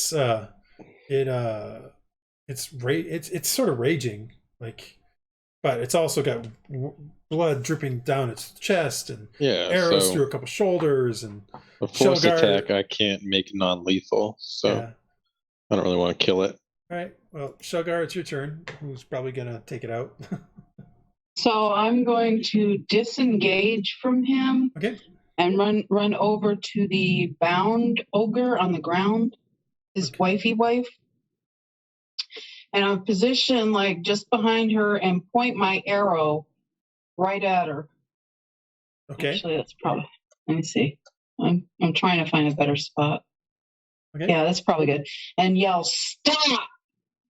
Okay. Kramdar moves forward and just swings his weapon at it because Well, he doesn't care what the orc wants. And so ends the ogre. As he slices through the back of its thigh and slices into the hamstrings, the ogre drops to one knee, looks towards the other ogre, and then falls face forward on the ground, unconscious. Aw, come on, guys, we gotta save him. Tie him up and staunch his wounds.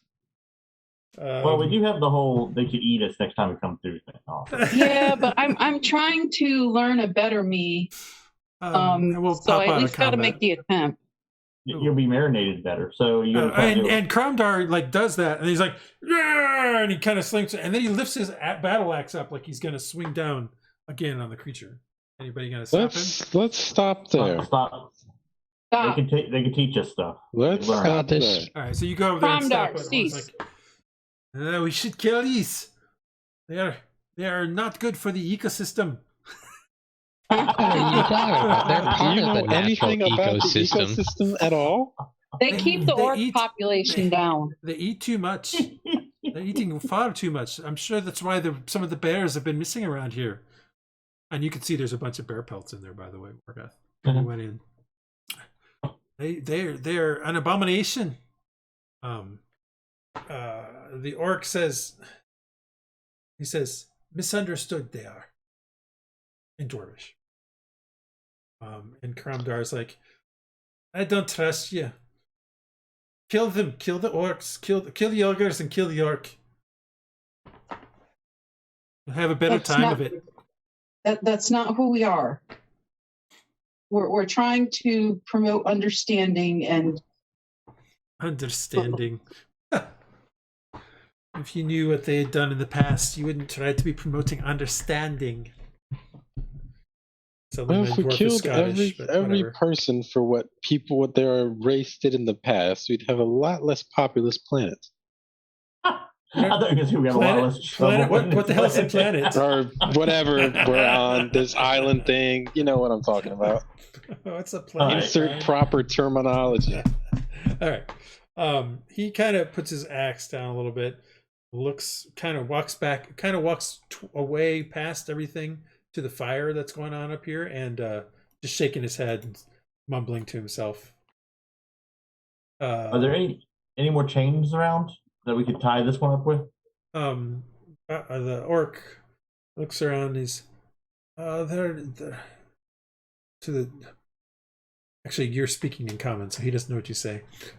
He says in Dwarvish. He says, "Let me find more chain," and he heads back into the into here, and comes back out with some chain, and starts chaining up the other one, where it lays on the ground.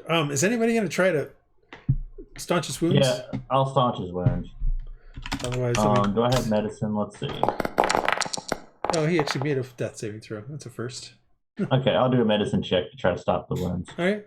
Oh, you before I waste the spell. I know. I just don't want to waste the spell. So you spend some time and keep him stabilize him. Yeah. While I'm okay with him being at 0. While the orc ties him up. All right. So the ogres are currently incapacitated. The orc kind of sits down on the ground after tying handling those chains. Again, more wounds are seeping out, more blood is seeping out of his wound as he kind of collapses in a heap, and he's like, kind of sighs heavily. Well, since I don't know Dwarvish, where's the rest of your people? He kind of gestures down the pass to the west, in the valley. Do they know to come get him? I'm assuming you're translating to us. Yeah, I'll translate. And in the valley.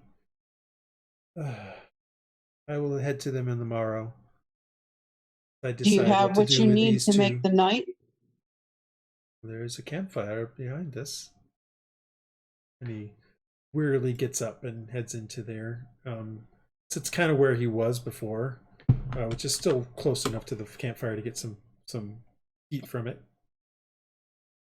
Anybody? What are you guys doing? Well, should we camp here tonight as well? And what time is it? It's like evening. It's past dusk. Oh, okay, so it's time for sleepy sleep. Yeah, I mean, you were coming here to camp. You were literally coming to this place to camp. So let's sleep. Let's set up camp. Orc? Yeah, should we move the ogres closer to the campfire too, so they don't freeze to death overnight? Oh, I don't think that's sweet. You want to lift it? You try. Not by myself. It's pretty heavy. Because I'm not doing anything of the sort. Can we, do something to keep? So I'd hate to waste all this effort only to have them die because we did something stupid like left them without blankets or warmth or whatever they need. So can we spend some time to do? I mean, you can go take some of the. You got bear skin. You got bear skins there. You could just go take some bear skins and throw it on top of them if you wanted to. Okay. I mean, they're kind of matted and nasty, but you do that. So they're ogres. They're used to it. What are we going to do with the orc?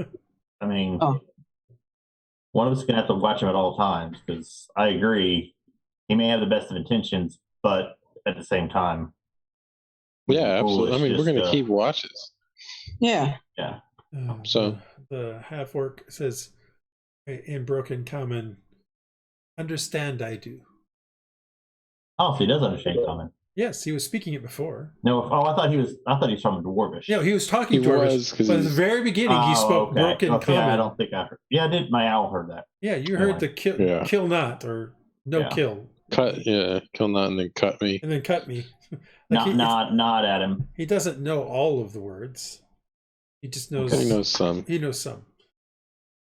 It's like too tired, and deal with this. He says, "Bury in the morning," is what he says, and then he kind of curls up, and you see him kind of close his eyes as he kind of puts his he takes one of the bear skins as well and kind of wraps it around himself and then leans up against the wall and closes his eyes, and after a bit, you hear sort of an even breathing. What do you Okay, guys I'll do? take the first patrol while I've got my dark vision and everything. So I'll watch first. I'll go. Andal moves in. I'll go third watch. So how much further, Cromdor? Was he already asleep? No, he's not. He's sitting there watching the orc. Further to what? We didn't tell him where we're going, did we? No, I can't well, I mean, remember. he thinks he said that you guys. Remember, he thinks you guys are looking for Del Tarak, which you are. Yeah. You told him that you need to get to the headwater. You needed to get You need to get to the dragon spot, to the dragon claws. Yeah, so to the dragon claws. Well, tomorrow we'll see them from here. But we're gonna have to go into that valley with what it says. He says it's his people. Maybe he can get us through without a fight. Yeah. Maybe. I don't trust We'll see. the orcs, but I'm just here to guide you, not to tell you what to do. So It's better to try and negotiate a safe passage than having to fight an entire tribe of orcs. and if this is the right way to Deltarak, you might be coming through here multiple times. So I understand your predicament.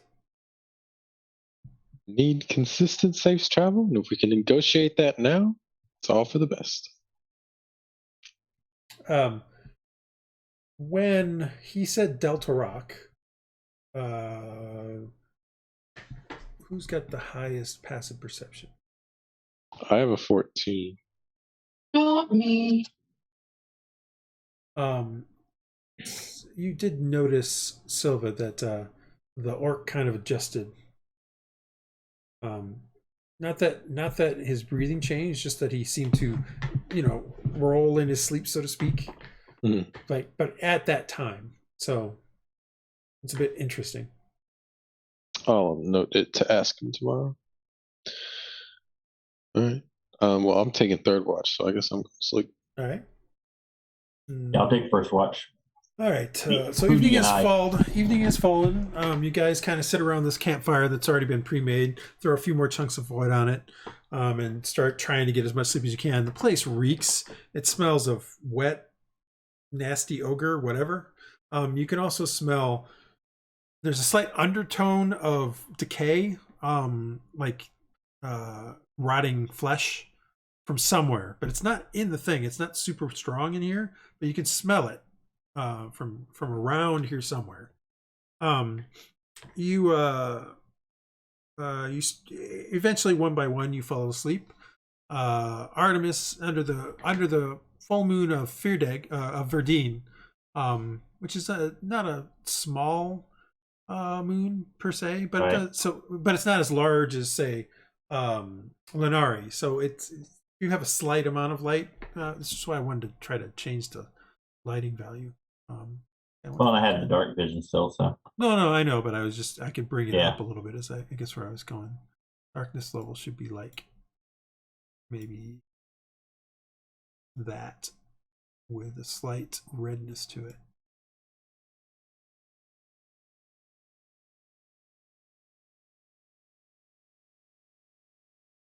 So there you go. There's a slight redness to it. Oh, I didn't hit save because I'm an idiot. Let me actually get into the fire. There we go. Well, I'll probably right here. Watch outside. Second, And the owl will be on the other side. changes. All right, so so there's a slight reddish light coming from the. Actually, I think Verdine. Yeah, Verdine is reddish. Reddish glow coming from the full moon.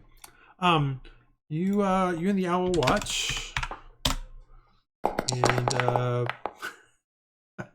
Wow. It's me in a roll. yeah, you didn't even roll. I rolled, and yet I know. still. Well, the owl gets a roll too, right? So, No, this is whether or not something happens, my friend. Not nothing beyond that. Yeah.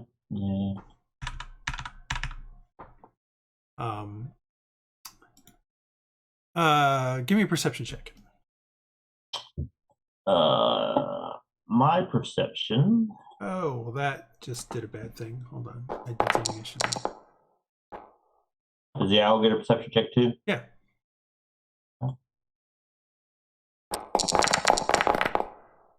Oh, the owl, as usual, is much better than me. Next time I'll play the owl and have a familiar who's an alchemist. The owl has been sitting in a tree, kind of watching things, and it's kind of moved from tree to tree to tree every so often, kind of around. When he's in this tree, he alerts you like something's out here. Something's moving. Okay, I will go to his senses and see what he sees. He is seeing something moving around up here. It's hard to make out. And then he sees it pull on something, and like you see parts of a body get pulled. Is that Ellie? By a what looks to be like a wolf or a cougar or something, some kind of creature.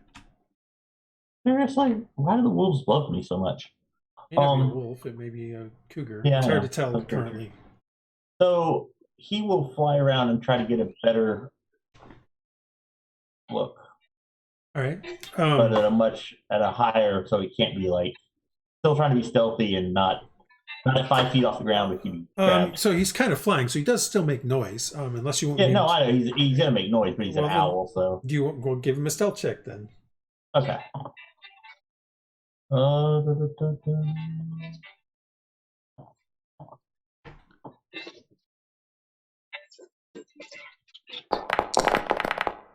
right, so he kind of flies past, and then you see, like, since you're still through his vision, you see whatever it is that's pulling the thing stop, and you can see sort of the thing clearly looks up, and then it howls, clearly a wolf of some sort.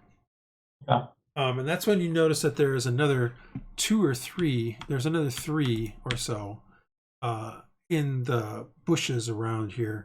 And a couple of them dart forward and grab some more side of it, and they start pulling it and growling and start pulling whatever this is down this, what looks like a body, down the side of the mountain.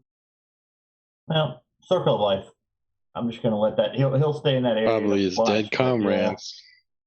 Yeah, could easily be. Mm-hmm. But awesome. Yeah, the owl just All right, the owl watches. Unless it comes closer, I'm not gonna. The owl watches, 3 of these clearly now wolves pulling the thing down there, and then settles into a tree again. Give me another perception check. I'm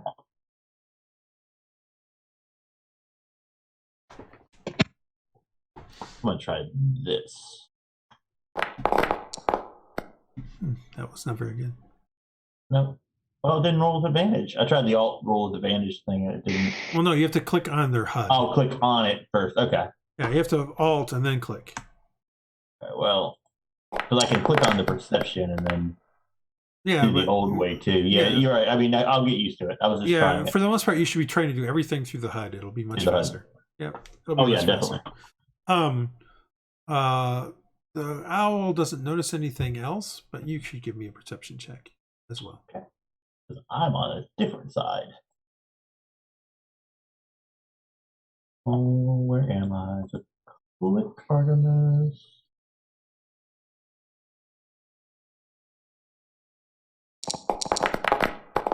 Wow, spectacular. Okay. Well, so you don't notice it until it's literally on top of you. I'm assuming everybody is inside of here. Is my assumption, and that really only Artemis is kind of outside anywhere. Although I have no idea where he's at. I'm right here, and okay, there you are. Yeah. You see a ghostly figure. Like you don't notice it until it's almost on top of you. And this ghostly figure is looking kind of perplexed at you, and it and it puts out its hand in a gesture like stop. I put my hands up, kind of thing, and we mean no harm. It kind of floats over Greetings. to here a little bit and continues to look at you, confused slightly. Can I roll an Arcana check or something to see Sure. what I think it is? Sure. How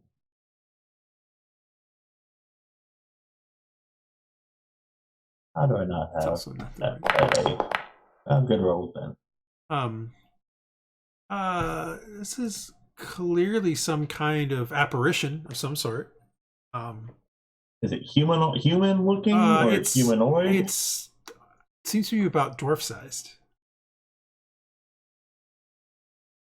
I mean, it's hard to make out because of how it glows and stuff like that. And it's blurry, like it's not fully there. Mm-hmm. And it continues into the wall here, and then disappears.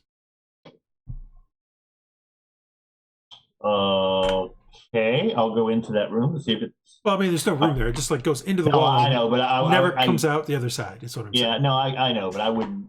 I would do that just to see. There is nothing there. It never seems to come out the other side.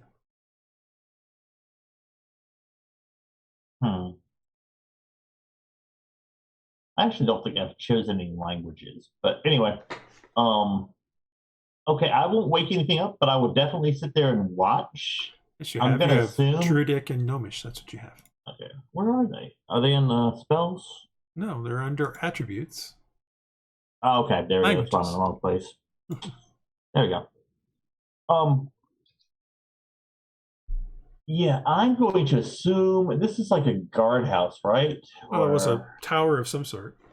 Yeah. I mean, it's pretty much full. Whatever it is, there's a lot of debris around here from what you could see. I mean, it's hard to see. It was dark when you first got here. And the walls here are about 5 feet thick, as the ones that are still sort of standing, but they're broken on top. So clearly there was more to the tower than what it currently is. Right. So whatever this tower was, it was built a long time ago.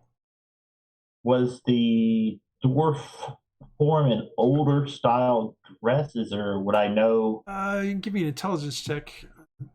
You're not sure though. I mean, again, it was ghostly in form, hard to make out some of the details, but There's just stats here. I don't normally use this. Okay, I'm just going to do this for now, and I'll figure it out later.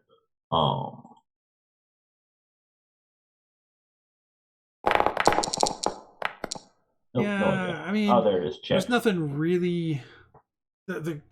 What you saw was sort of like somebody in robes, so it was really hard to. It wasn't like it was in armor or anything like that. It was hard to really date it. I mean, people have wearing robes forever. Yeah. Okay, so the owl is coming to this side, by the way. No, that's fine. The owl doesn't see it. Like no, I don't see it now either. Yeah, so. No one sees it at this point. But he's got better perception than I do. So, okay. Yeah, I'm a little freaked out, but right. At the same time, I know it's probably a good sign because maybe it's we're on the right path. Absolutely. We mean you. I say something in common. We mean you no harm. We wish to merely explore. And Andal kind of sits up and says, "Who are you talking to?" He looks kind of bleary eyed. Well, stop talking to yourself. We're trying to sleep here. And then he tries to go back. He lays back down. Mm-hmm. And that's what I will do. Okay.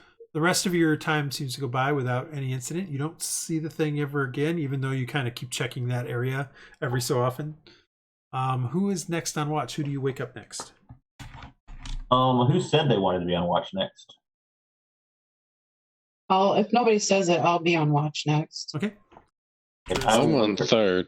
Yeah. I will tell her what I saw. Okay.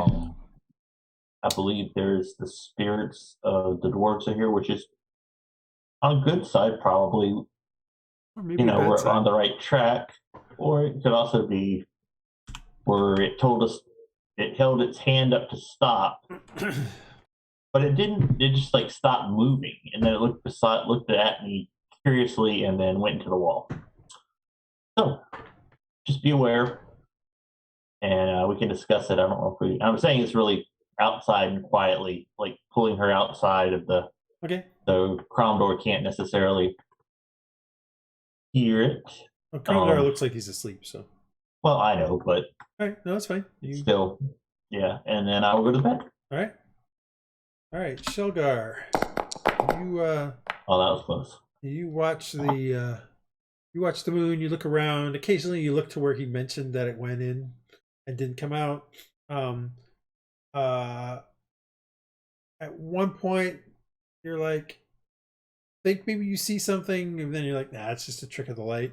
Or actually, what it is you finally realize that it was just the glint off of the owl who was kind of sitting on the rocks over in that direction, kind of still looking at it. What about that blood hunter thing of mine that detects like magic users or whatever? Ghosts aren't magic users, are they? Well, no, they're ghosts. I'm just wondering if any of them are ghost mages. And it's pinging. You fire off your thing, and the only thing that seems to show magic users are Silva and Artemis. Okay, although you do get an odd, not ping, you do get an odd sort of feeling from Andal. From Andal. Yep, huh. Like you definitely, Silva is some kind of magic user. Artemis definitely some kind of magic user. But Andal sort of semi-pings. Interesting. Can I cast Detect Evil and Good? I've got that as a thingy. Okay, remember now, Detect Evil and Good shows you what are fiends, celestials, all that sort of stuff. Just, it's not like, if anybody in this group is evil, i.e. they have a moral compass that is different than yours that would be considered bad from your case, you won't be able to detect that. All Detect Evil and Good does is detect things like fiend, undead, celestials, fae, that sort of stuff. But so are ghosts considered undead? But you can, yes, ghosts are considered undead, so you can cast that if you wish. Yeah. Right? I just want to. All right. You cast that. You currently don't detect any undead, but I have to check something.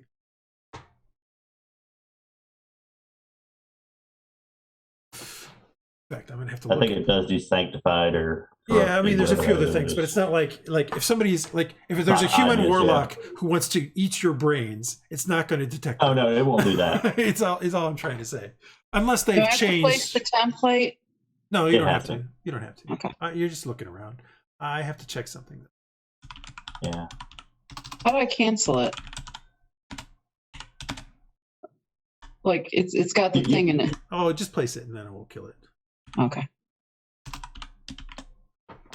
I have to check something.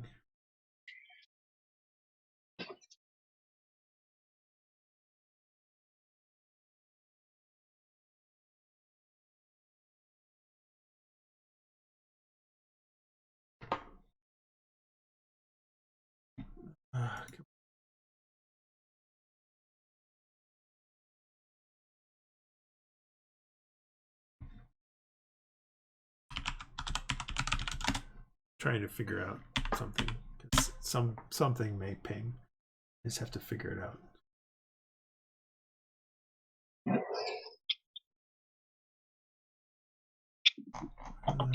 What book is this in?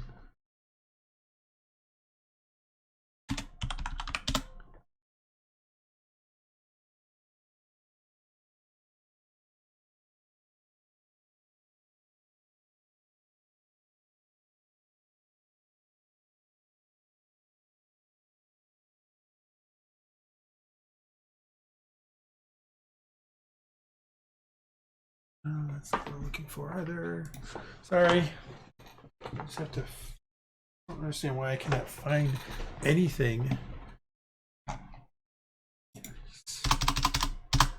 Why is this not showing me anything anywhere?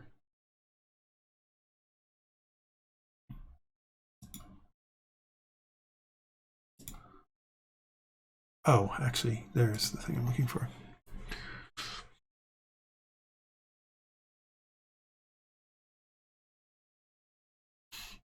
Okay, so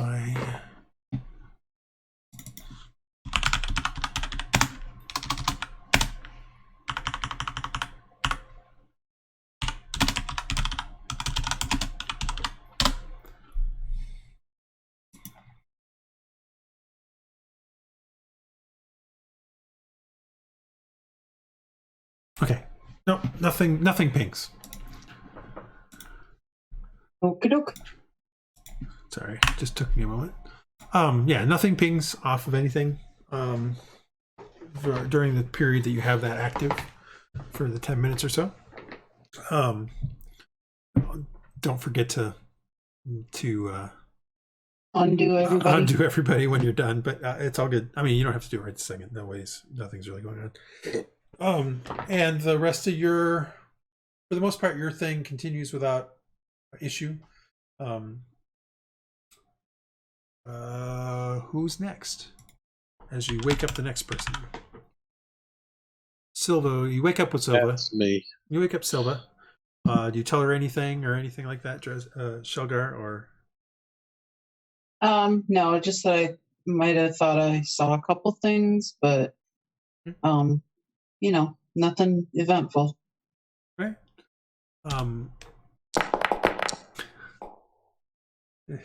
Lots of almost. The rest of the day or the rest of the night goes by without incident. It becomes morning of the 11th, and the suns start to come up on the horizon, and you guys wake up. Get a long rest. You guys get a long rest.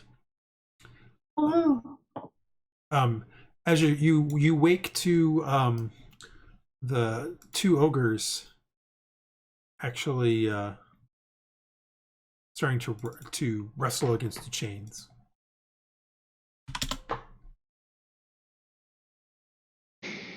Both of them, and they start to be talking to each other because you didn't actually stop you didn't gag them or anything, to my knowledge. So you can hear them talking to each other. Actually, it sounds like they're arguing again. Oh, they're definitely married. They're a couple. One's like, and the other one's like, I don't know. I told you to eat the ogre. The one guy's like, oh, as he kind of moved a little bit, and he probably hit the arrow that's in his shoulder still. What do you guys do? What he gets. So let's talk about this. We obviously don't want to leave them, to follow us. Ask the orc, can you make them go away, go somewhere else? We can't have them following us. The orc looks a little bit better today. Still not perfect, but definitely better. He's like, Olak and Tariq know not what they do. They be hungry, just like those who fend for themselves in the wild. We should just let them break out of their stuff once we go away.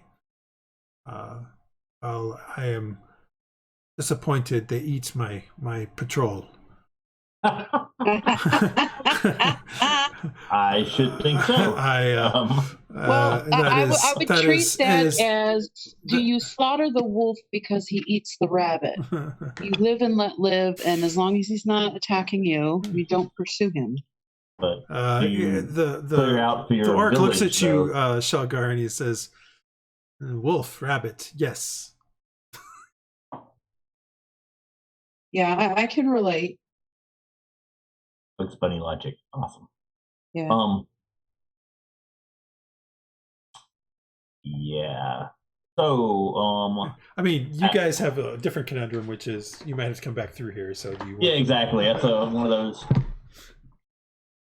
It clearly seems like he doesn't want to kill them, but that doesn't mean like he's at that point he says. At that point he says, "I am me are Balak, and you." And he points at Artemis. Artemis. Yes. I see. Sealgair fella. Shagar? Yes. Gotcha. Yes. Karamdar's like, I ain't giving you my name. And the orc looks a little like, like he's expected that. No, everybody should take a long rest. You guys got a long rest, by the way. Yay! Yeah. Anybody else giving their name or anything like that? I guess I will. I'm Silva. Siva. Silva. Siva. Close enough. He's got big tusks in the way. It's Yeah, I'm not fixing it. I'm not fixing it. He says, "Why you come Watchtower? Why you come Tower?" Well, we're headed to the We've done bloodlines. walkabout, and I interrupt him real quick. Yeah, her, but okay. I interrupt them really quick. Not them, her. Walkabout. Ooh, wander. Wander. Where you wander to? Adventure I see. and dinner. Eh? And dinner. Through Valley, can you help? You No go mean harm, to no. you go to Valley. By Through the way, Valley. for those of you who Yeah, I don't kind know of why I'm have going. no, for those of you who kind of have looked out of the tower now, and you can look through the tower walls because they've fallen down and stuff like that. To the west, far to the west, you can see a snow-capped mountain with some very jagged, kind of curved peaks or curved points to it. Clearly, the Dragon Claw Peak, Dragon Claw Mountain. That's impressive. Taking it gives a. And you can also sort of see, like, you're kind of in a spot where you can sort of see some of the stuff. You can sort of see into the valley beyond. And it's a small, not super huge valley, but more long than wide, with a small kind of stream, kind of streaming, kind of snaking through it with a few copses of trees here and there. And you can see that the stream kind of feeds into a lake that's not super large, but not small either. And then at the edge of the lake, you can just barely make out that the water is falling, like probably in a waterfall there, but you're not sure how far it's falling. But there's definitely a large canyon on the other side of that, where that water is going. And so, Aldar, why do you ever come home? Why do you ever come down? This is beautiful. the orcs live here. I do not ever normally come. This is as far as I come. Normally. I've only met these orcs once, and it did not go well for me or them. And the orc kind of looks a little bit like, and then he sort of see like a recognition on his, you sort of see a recognition on his face, and he's like, "Oh, Weasel, you are Weasel." Artemis isn't laughing. John's laughing. Karamdar kind of looks at him like, "Who you calling Weasel?" Hold on, hold on. He's like, "Small man, come, maim lots of people. We call him Weasel." And Karamdar kind of looks like, "Okay, shoe fits." You kind of see it all across his face. Like, all right, if the shoe fits, not a weasel. I'm not a weasel, but I did hurt some of your people. They had it coming. Like, what did we do to you? It's like, you tried to shoo me off. You guys shot first. That arrow hit right in the side, and that just pissed me off. But I left. All you had to do was say, leave, and I would have left. No, you shot me first. And the orc's like, he just kind of nods. Well, live and learn. New chance, new things to do. We're starting over. We need passage through. Can you passage help us? through the valley? Yes. I cannot give you. Cannot give. Why? Not mine to give. Whose is it? Chieftain. Chieftain of the, I forgot the name of it. Conlu. Well, can we at least get get to talking to him. You know, parlay, if you will. Is it your clan? Hmm. Is it your chieftain? Yes, Yeah. So can you got an in? I can take you there. Hmm. What I do you guess what do you that's do with halfway. what do you do with Auroch and Tariq? I think that's If what we they leave said. them be, will that help us in getting passage? Their life or death mean not to the Kunlu. Mean nothing to Kunlu. Hmm. Well, quick company meeting. Quick company meeting. Fair Okay. enough. No, it's just funny. No, I know. It is. All in favor? Olak and Tariq, yeah.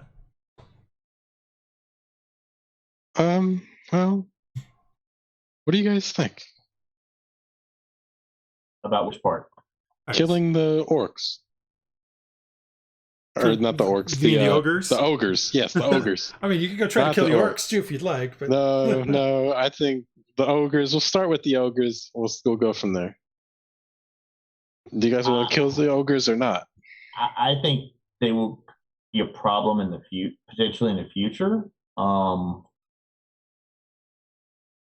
But I don't think, as long as we're on the guard, I don't necessarily think it's a problem we can't get around.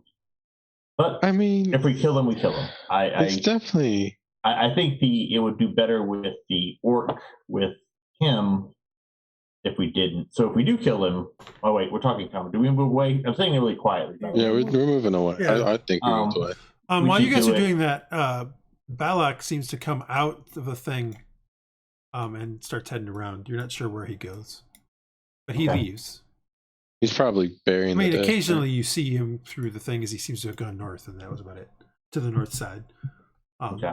Yeah, wasn't that where the dead And bodies were anyway, being dragged away? you can have the owl watch him. Yeah, I was gonna say my owl kind of watching. Yeah, he heads over to the north side and he starts going through. Now in the daylight, you can see there are 4 orc bodies in there. Well, 3 because one got pulled away. One got torn off.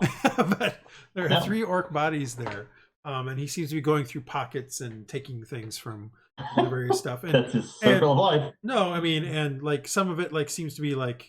One of it seems to be like a necklace around somebody's neck. He picks it up and puts it in his pouch, and things that seem to be like, based on what you're seeing as you're talking, it's like sentimental objects and stuff. Right. It's not a holy avenger. No. He's. I mean, there are some weapons there. He picks up 1 or 2 of them, and that's it. He doesn't like. They're all typical orc style weapons. Yeah, nothing we would. Nothing major. I mean, they're the orcs here are sort of American Indian style kind of culture, but they still have the wicked curved blades and the nasty battle axes and stuff like that. They're still kind of that look. They just The have a American more, Indians did too. I mean, they they just- weren't exactly. yeah. Well, they had that at more later when they were more. Yeah. But you know what I mean. Well, I don't know. The Anastasi and the. Yeah. My point being is that they're not.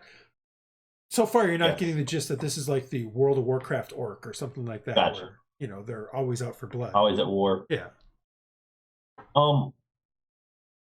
Killing them would definitely be an option. We shouldn't do it in front of him regardless. So. I mean, I guess we could just do it on the way back. Or we could just avoid them and maybe they'll go somewhere else. I mean, I'm just saying if we run into them. Yeah. Definitely. Oh, yeah. I'm not saying seek them out and kill them, but like if we get in scrap this is again. a one-time thing. Yeah. If we, Yeah. if it hadn't helped us, I think we definitely should have ended them. We hadn't left those. We just killed them. Yeah. So that's my vote. All right. Anyone else? He kind of I'm comes fine with back that. in while you guys are still talking. He just stands there at the edge of the wall here and waits. I hate this thing. If there's no dissenting opinions. No. I'll walk back over then. Maybe he could lead us away Yeah. from his tribe rather than meeting with his chieftain. We just stay away and no difficulties. He Well, we don't know how. he sees you guys start to break up a little bit, Is that the case? Yeah. And he says, Yeah. why you go valley? We need to get through.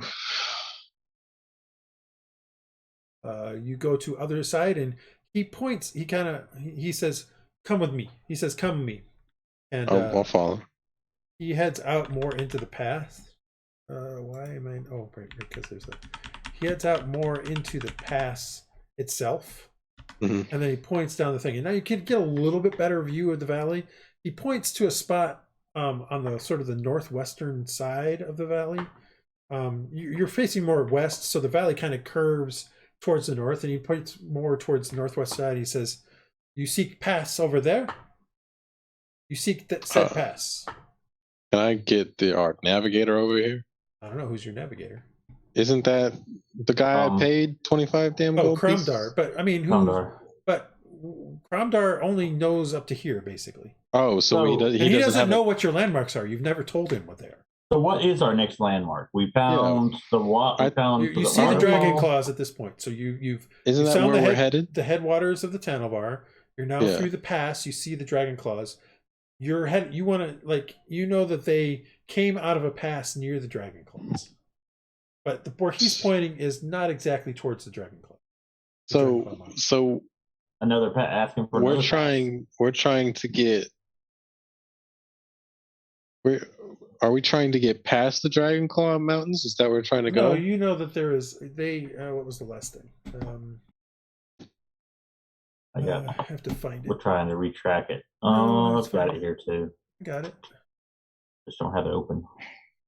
Garrison map room. Actually, that's the other Dwarven garrison. Dwarven outpost map room. That's the one I want. All right, so the fresco is what you saw. One fresco was Valley, Sharp Mountains. Yep, you crossed the stone bridge over River Gorge.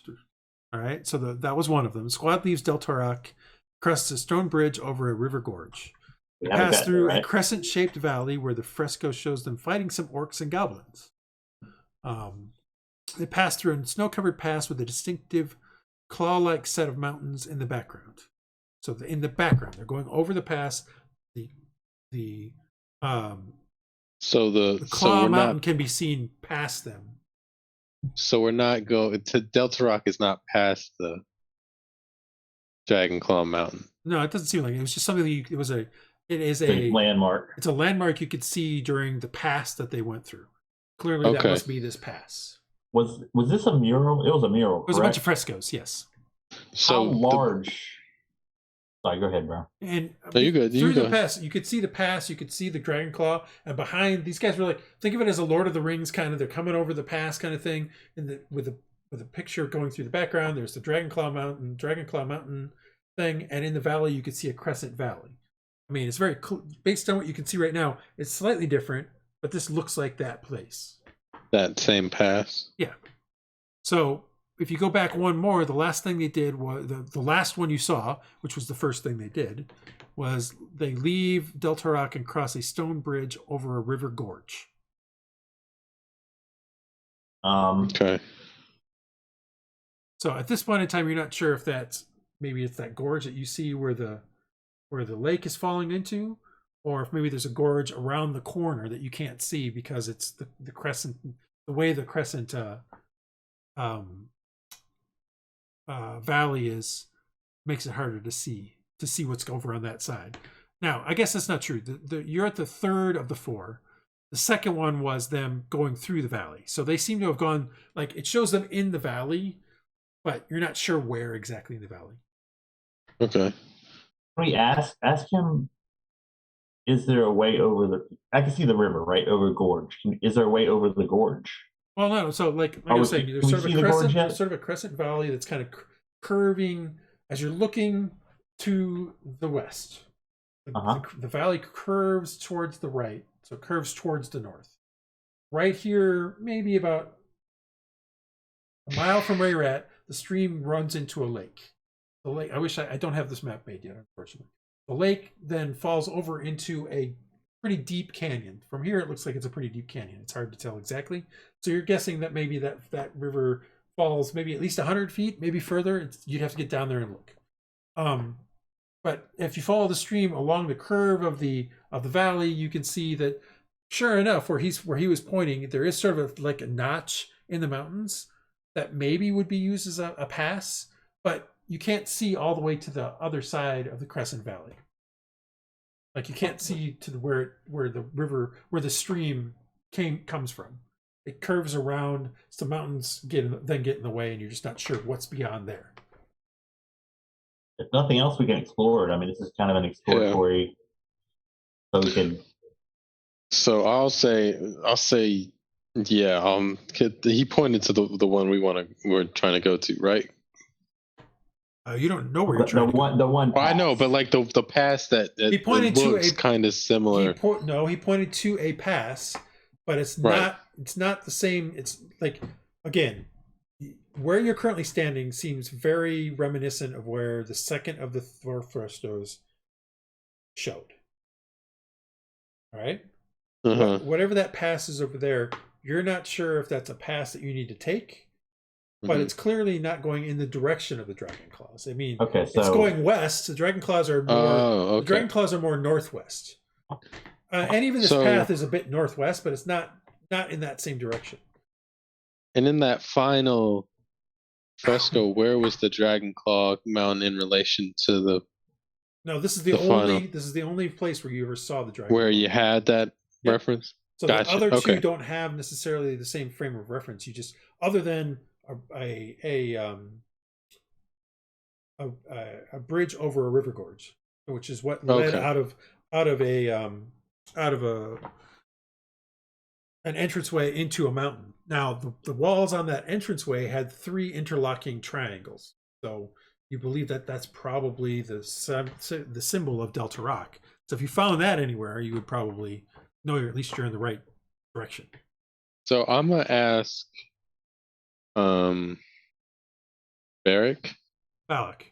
Balak, if are there any other passes past the valley? He thinks for a moment. He's like, Fall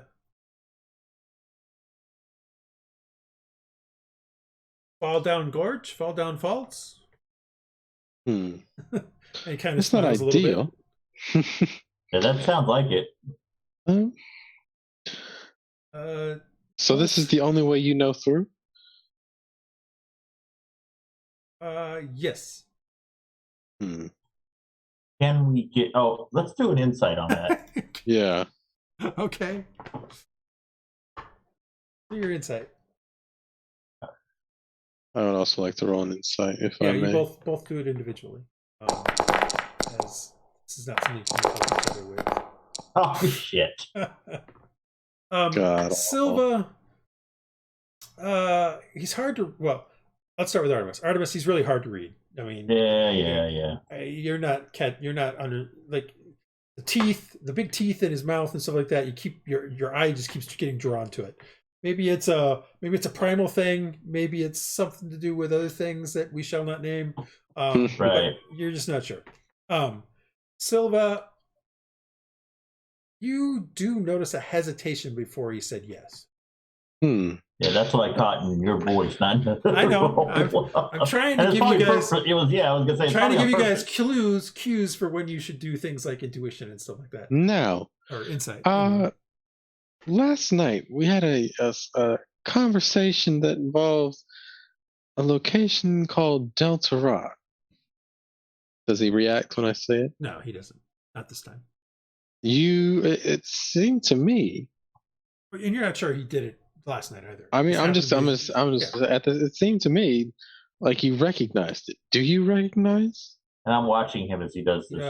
Delta Rock? He switches to Dwarvish, and he That's says, fine. I have heard Delta Rock. I do not know what it is, though. My grandfather used to speak of it. Did your grandfather say anything about where it might be found, what direction not to go, anything of the sort? he thinks for a moment, and he's like, "No, you seek dwarvish runes." Yes.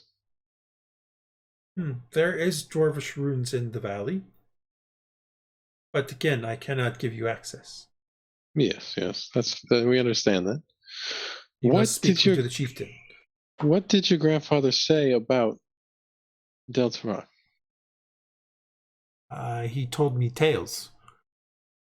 Spin me a tale. Of a long time ago, when the dwarves were as mean as they are now, as he looks towards Kramdar, and ruled these lands. But even to him, it was a passing memory passed down through father to son, tales from long time ago. Spirits. Maybe spirits have told him as well, but he was a shaman. Well, gents, if you wish, I will take you to see Urgat. It looks like we're going to need to. Where is Fall Down Falls? After that. Fall Down Falls, what do you mean? Isn't that what he said, Fall Down Falls? Well, no, he was sort of joking about there is another way out if you wish to fall down the falls. Where are the falls? He points towards that lake. And again, you can see where the water kind of gathers up to a kind of a point. There's sort of a small rapids, and then it kind of goes over the edge from here. It's not exactly easy to see, but you can eventually make it out. So there's a falls over there where the lake drains out of. Right. I think that's a good bet. I mean, we could talk to the chieftain, but I said we may be better off just skirting away. Well, I think it's because he's talking about. He said there were actual dwarven ruins that they have seen. Well, he said there are ruins in the valley. That's all he said. Yeah. He didn't give you anything other than that.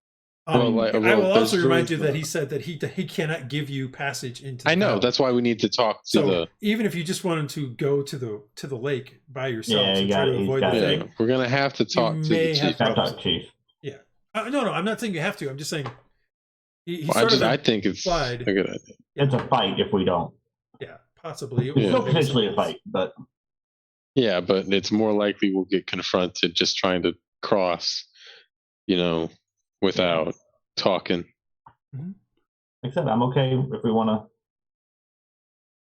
I say we talk to the chief. I don't see any reason not to. Take me to take you to Urgat. I will do so. Will we? What do you wish to do with Olak and Tariq? We'll leave them, like you said, and they can break out of the chains. If we allow them, can we leave after we talk to the chieftain, or will we be safe? No, we don't want any problems. Seemed as though your band had no problems with these two. You get the feeling he meant more like not that you didn't have to fight them, but that you were able to handle them pretty easily. So we'll be fine if we have to go back through. Will we be safe with the chief? They are hungry. No, your chief. Yes, no, I know. He's like, they're hungry. Chief will probably not be happy when I tell him patrol all but me lost. But we saved you. But we are not. They happened to catch us. They caught us by surprise in the valley below. Normally, this does not happen. Of course. Okay. You get the feeling that normally they don't even run into these guys. It just was happenstance that it happened. So the chief probably doesn't care one way or the other. Yeah. The ogres, they're out of their normal hunting grounds and they're getting hungry. Yeah. Yeah, like it seems like odd they are here is sort of what he says after that. Maybe they are migrating or looking for better places for food. Yeah. I would like to look around. But it does. I mean, you see that there are like pelts from like about 6 bears in there that they had as a pile. They're probably using as blankets and stuff. So they've been here at least long enough to hunt 6 bears, and those bears are pretty decent sized. Okay. Yeah. I mean, my vote is we go talk to the chief. I do want to look around here to see. We didn't really investigate the tower. Now that it's daytime, I'd like to inspect it a little more. All right, you guys can. Belloc. I mean, not as soon as we're done. Belloc says, "I wait for you here," and he kind of just sits on his haunches and just waits.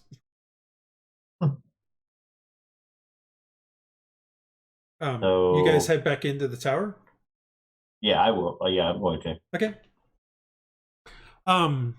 If you want to look around, give me an investigation roll. I'm going to do a 10-minute ritual for detect magic. Okay. Let me make sure I've got that. I may have identify. I may not have. I've got to remember which one I've got. Identify. Yeah, I have. No, I have it. I got detect actually. Okay. And I have identify now as well. Okay. So detect magic ritual, and yeah, then I will look around. There is nothing of magic in here. Okay. But inside the thing. Yeah, give me an investigation roll. I mean, let me rephrase that. Nothing I see. No, obvious. I mean, clearly some of your, like the armor on Andal is magical. Yes. Yeah, but there is nothing new of magical. Yes. That's probably the best way.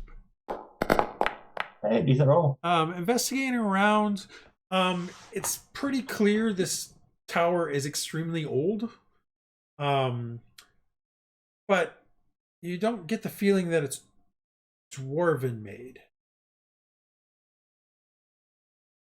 Which now makes your theory. Now makes your ghost thing a little more intriguing. Yeah. You don't think it's dwarven made. It's hard to tell because of how the age and how much it's fallen down. But with that roll, you look at stuff, you look at the mortar and stuff like that. You actually call over Silva with the Artificer stuff and kind of point some things out, and she's like, "Oh yeah, no, that would normally be made by like the diary or something like that, kind of thing." So you think this tower might be 1,500 years old or something like that, but it probably wasn't made by dwarves. Or if it was made by dwarves, it was taken over. No, let me rephrase that. Or if dwarves built something here, it wasn't this part of it. Like maybe if you were to dig down or something like that, or maybe the foundation underneath some of this stuff is dwarven, but this particular portion of the tower is clearly made by diary of some sort. Can I also do an investigation check, or is that one of the things? Yeah, you can. Oh, okay. Cool. Do your own investigation check. Although he just found out quite a bit about this tower. Yeah, I just want to see if I can get anything. Your owl notices that Bullock has gone over and is talking to this ogre and giant, and you guys can kind of hear it a little bit too. You again looking around. Again, it's clearly not dwarven made.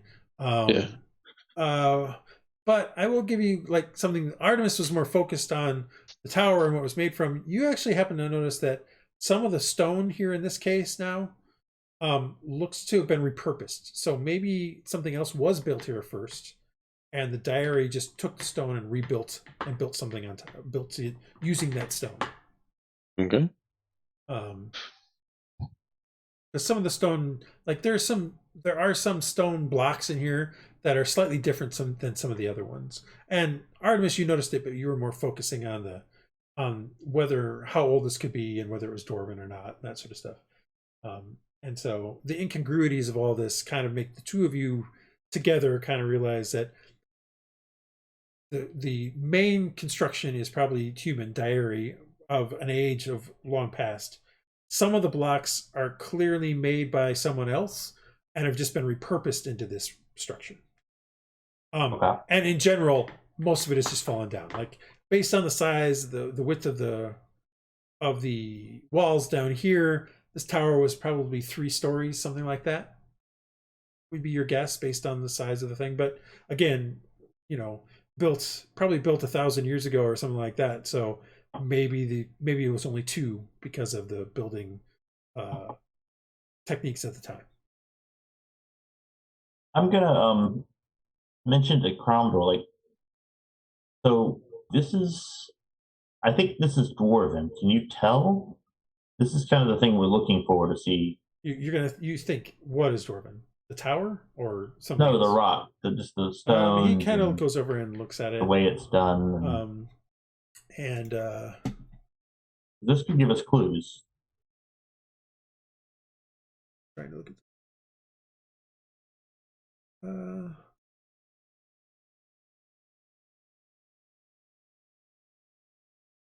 Stone cunning. All right, so he's going to make an intelligence history check. But he can add double his proficient bonus. Plus that bonus. Well, that's not true. What's his proficiency bonus? Kromdar, what level are you? Yeah, what level is Kromdar? You're not sure. I know. But you might guess based on his proficiency bonus. He looks at it for a bit and he's like, I don't know much about stone. I've mostly been walking around here for the last 200 years, learning more about the lay of the land and that sort of stuff. This stone, it's just stone. He doesn't. That's not. Yeah, I know. Yeah. Are there any other markings? It's all been worn away. No, it's pretty much been worn away. I mean, again, 1,000 years. Yeah, highly weather worn. Like, because most of it's fallen in. It's really like most of the floor here. While it looks like it's like with your investigation 22, it's just like there's a lot of dirt all over a stone floor. But you weren't able to find anything that would seem to imply that there was a level below this. So. Yeah, I caught that, but I don't think wouldn't do any good to look necessarily. I mean, I'll look, there is a few things of interest in here. Like this is a huge freaking skeleton of some bipedal creature. Like it's probably a half giant or a small giant of some sort that these ogres killed at one point, or maybe it was another ogre that they killed. You're not sure. There's a pile of bone. There's another skeleton over here of like a tallish human man, probably an orc, and a few piles of bones in various places. I mean, but that's more orc things than it is anything else. Let's ask the orc or ogre things. Sorry, the orc to ask the ogres what they killed. What is this big? Or they haven't been set free, have they? No, they haven't. He's not set them free. I mean, they haven't broken free yet either. Yeah. Balak kind of sits back up after having a discussion with the female, and he's like, "They agree to leave you alone since you beat them so badly. Tariq and her will take her husband to task." He'd rather us kill him. Can you ask them what this creature was? What did they kill? This giant skeleton. And she's like, she goes, Mola Dorsteina. She says, her other mate. Okay. Olak became, and Balak's like, really? He's like, Oisa? He's like, Oisnayata. Olak. He's like, make more sense. Her other mate, Olak's brother. Big fight. Okay. Jerry Springer and ogres. All right. I think I've found everything I can find. I mean, I'll kind of glance around the outside while my detect magic's going on. Yeah, there's not really any magic. Anything where the orc bodies were? No, I mean, there's no magic there. I didn't think so. You guys could go look there if you'd like. I mean, I'll just glance around and. He went and got stuff, but that doesn't mean he got everything. No, that's what I'm looking at. Yeah, I mean, there's nothing there that seems of interest to you. If you go over there and look, there's some beads and stuff left. They're kind of nice beads, but none of them have like. You saw him take a necklace off of one of them.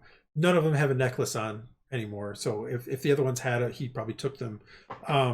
a lot of their stuff is like bracelet kind of stuff, and their armor that they had is sort of like a bone uh, uh, chain kind of thing. So think of it as chainmail but with bones. And not really of any use to you or anything like that.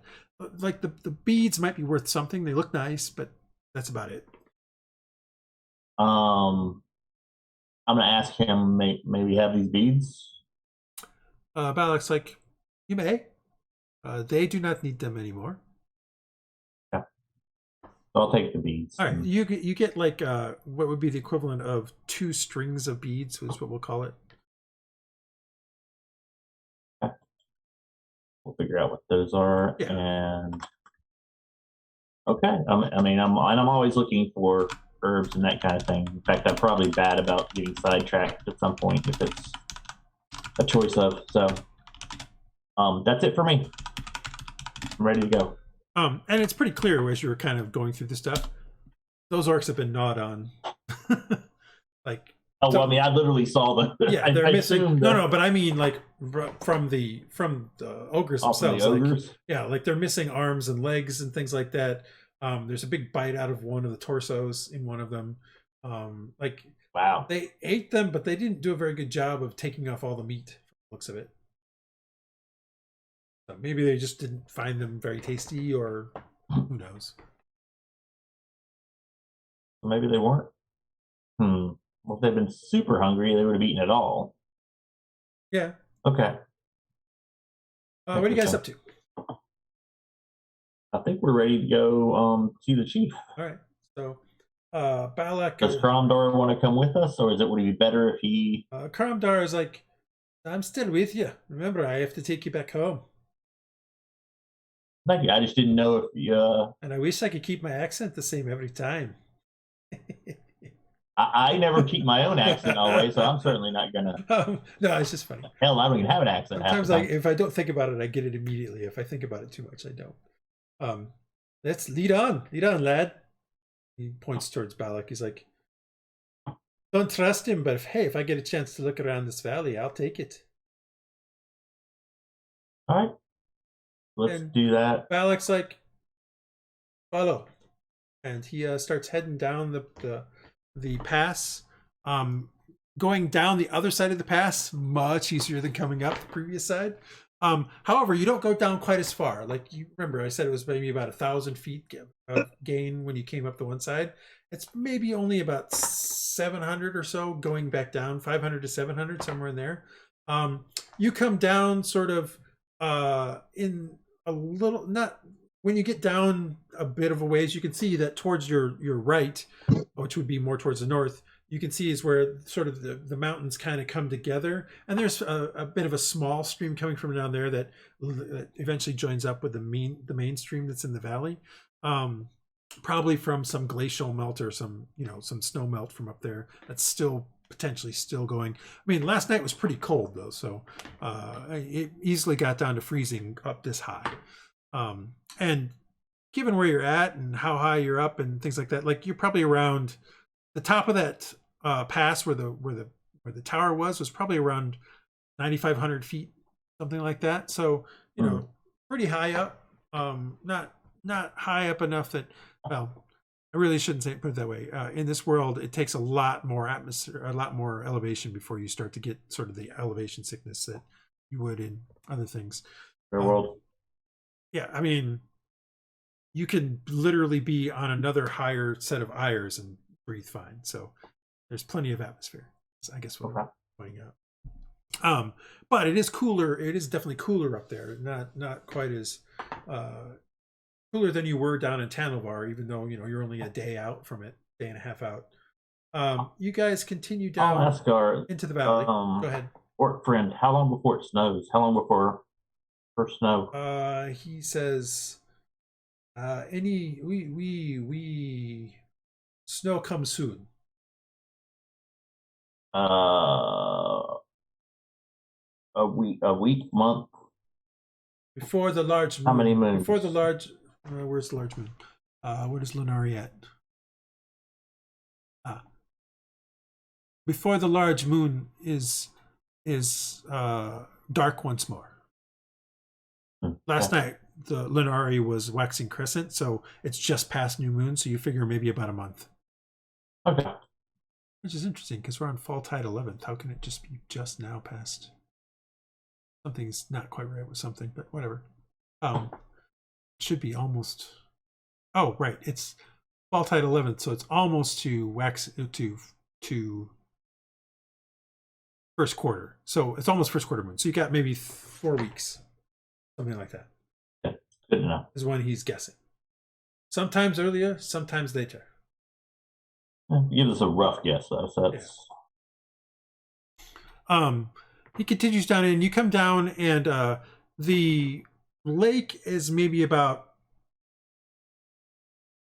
half a mile away, maybe a quarter mile away, or sorry, 3/4 of a mile away.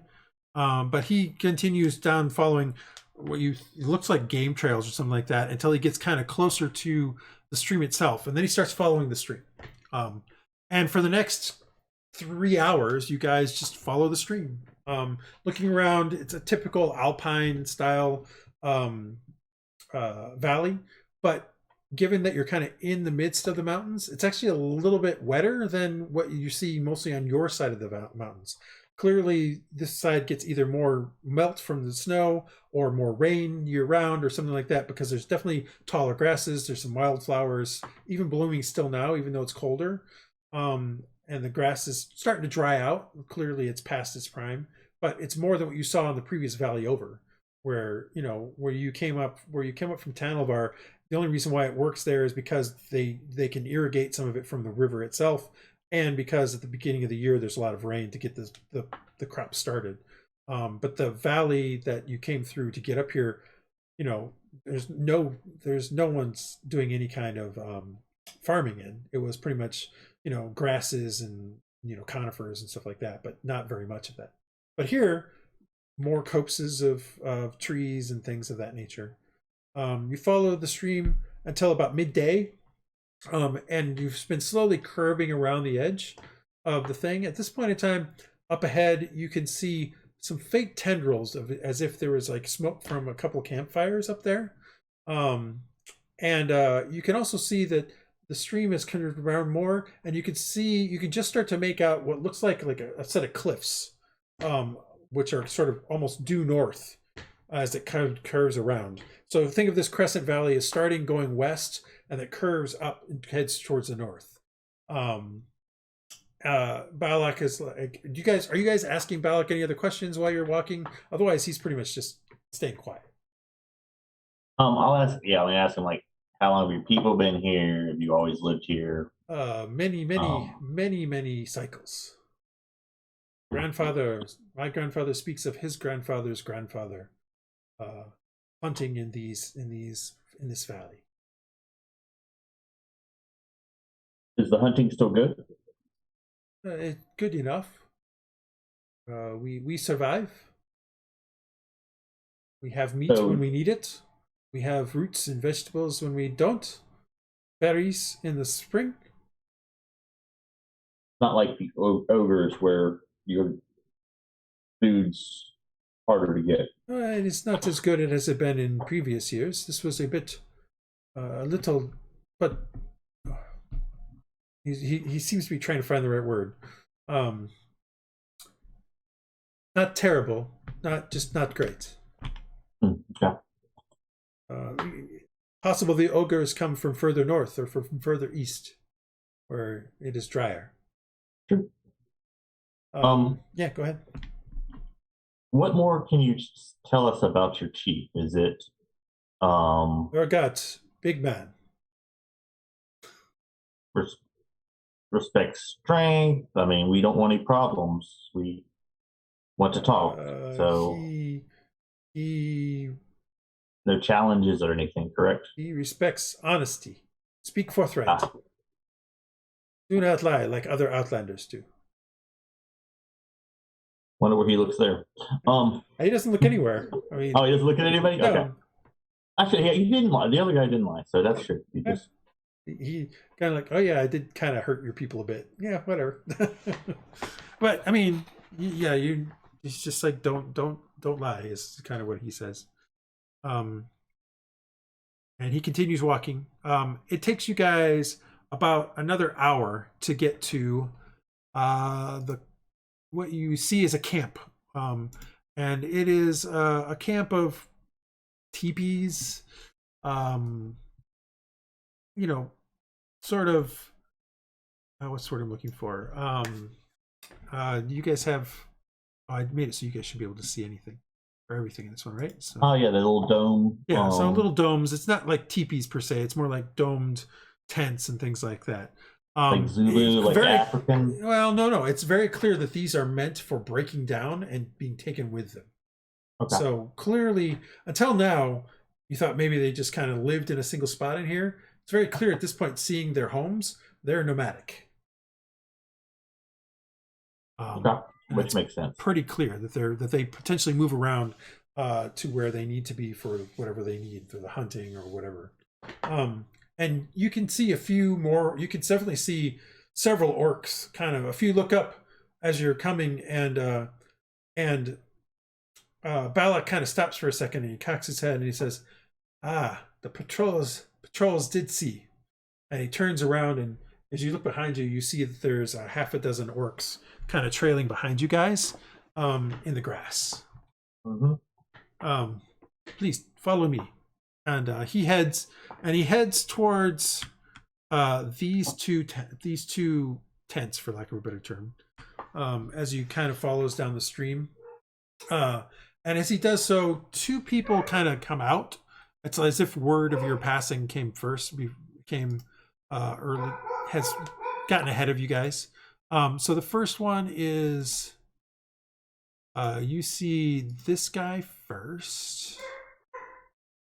As he comes out, he's probably about 6 feet tall. Balak is probably about 6'3", 6'4", maybe 6'5", something like that. So a tall guy. This guy's not as tall, wearing what looks to be the hollowed out head of a deer or elk or something like that on his head. Bare chested, bare from the waist up, with a bunch of runes and stuff, or sigils, not carved but tattooed on his body. Shaman.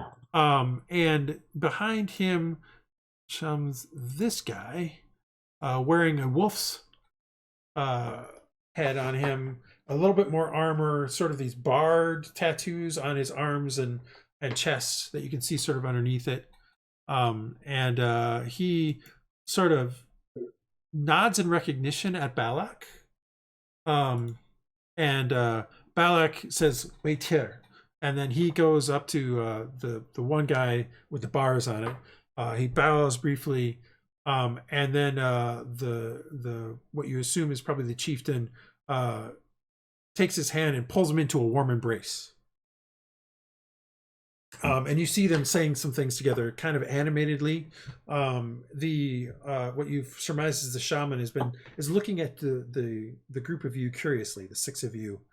And the half dozen orcs that were kind of behind you kind of have approached. They're maybe within 15 feet, kind of fanned out a little bit. They don't have weapons drawn, but they have weapons nearby. They're their close belts and enough things like that. And they're just kind of eyeing you as you kind of eye them back. And Balak comes back with what you assume at this point is a chieftain, and he says, in broken common, he says, "My father, Urgot."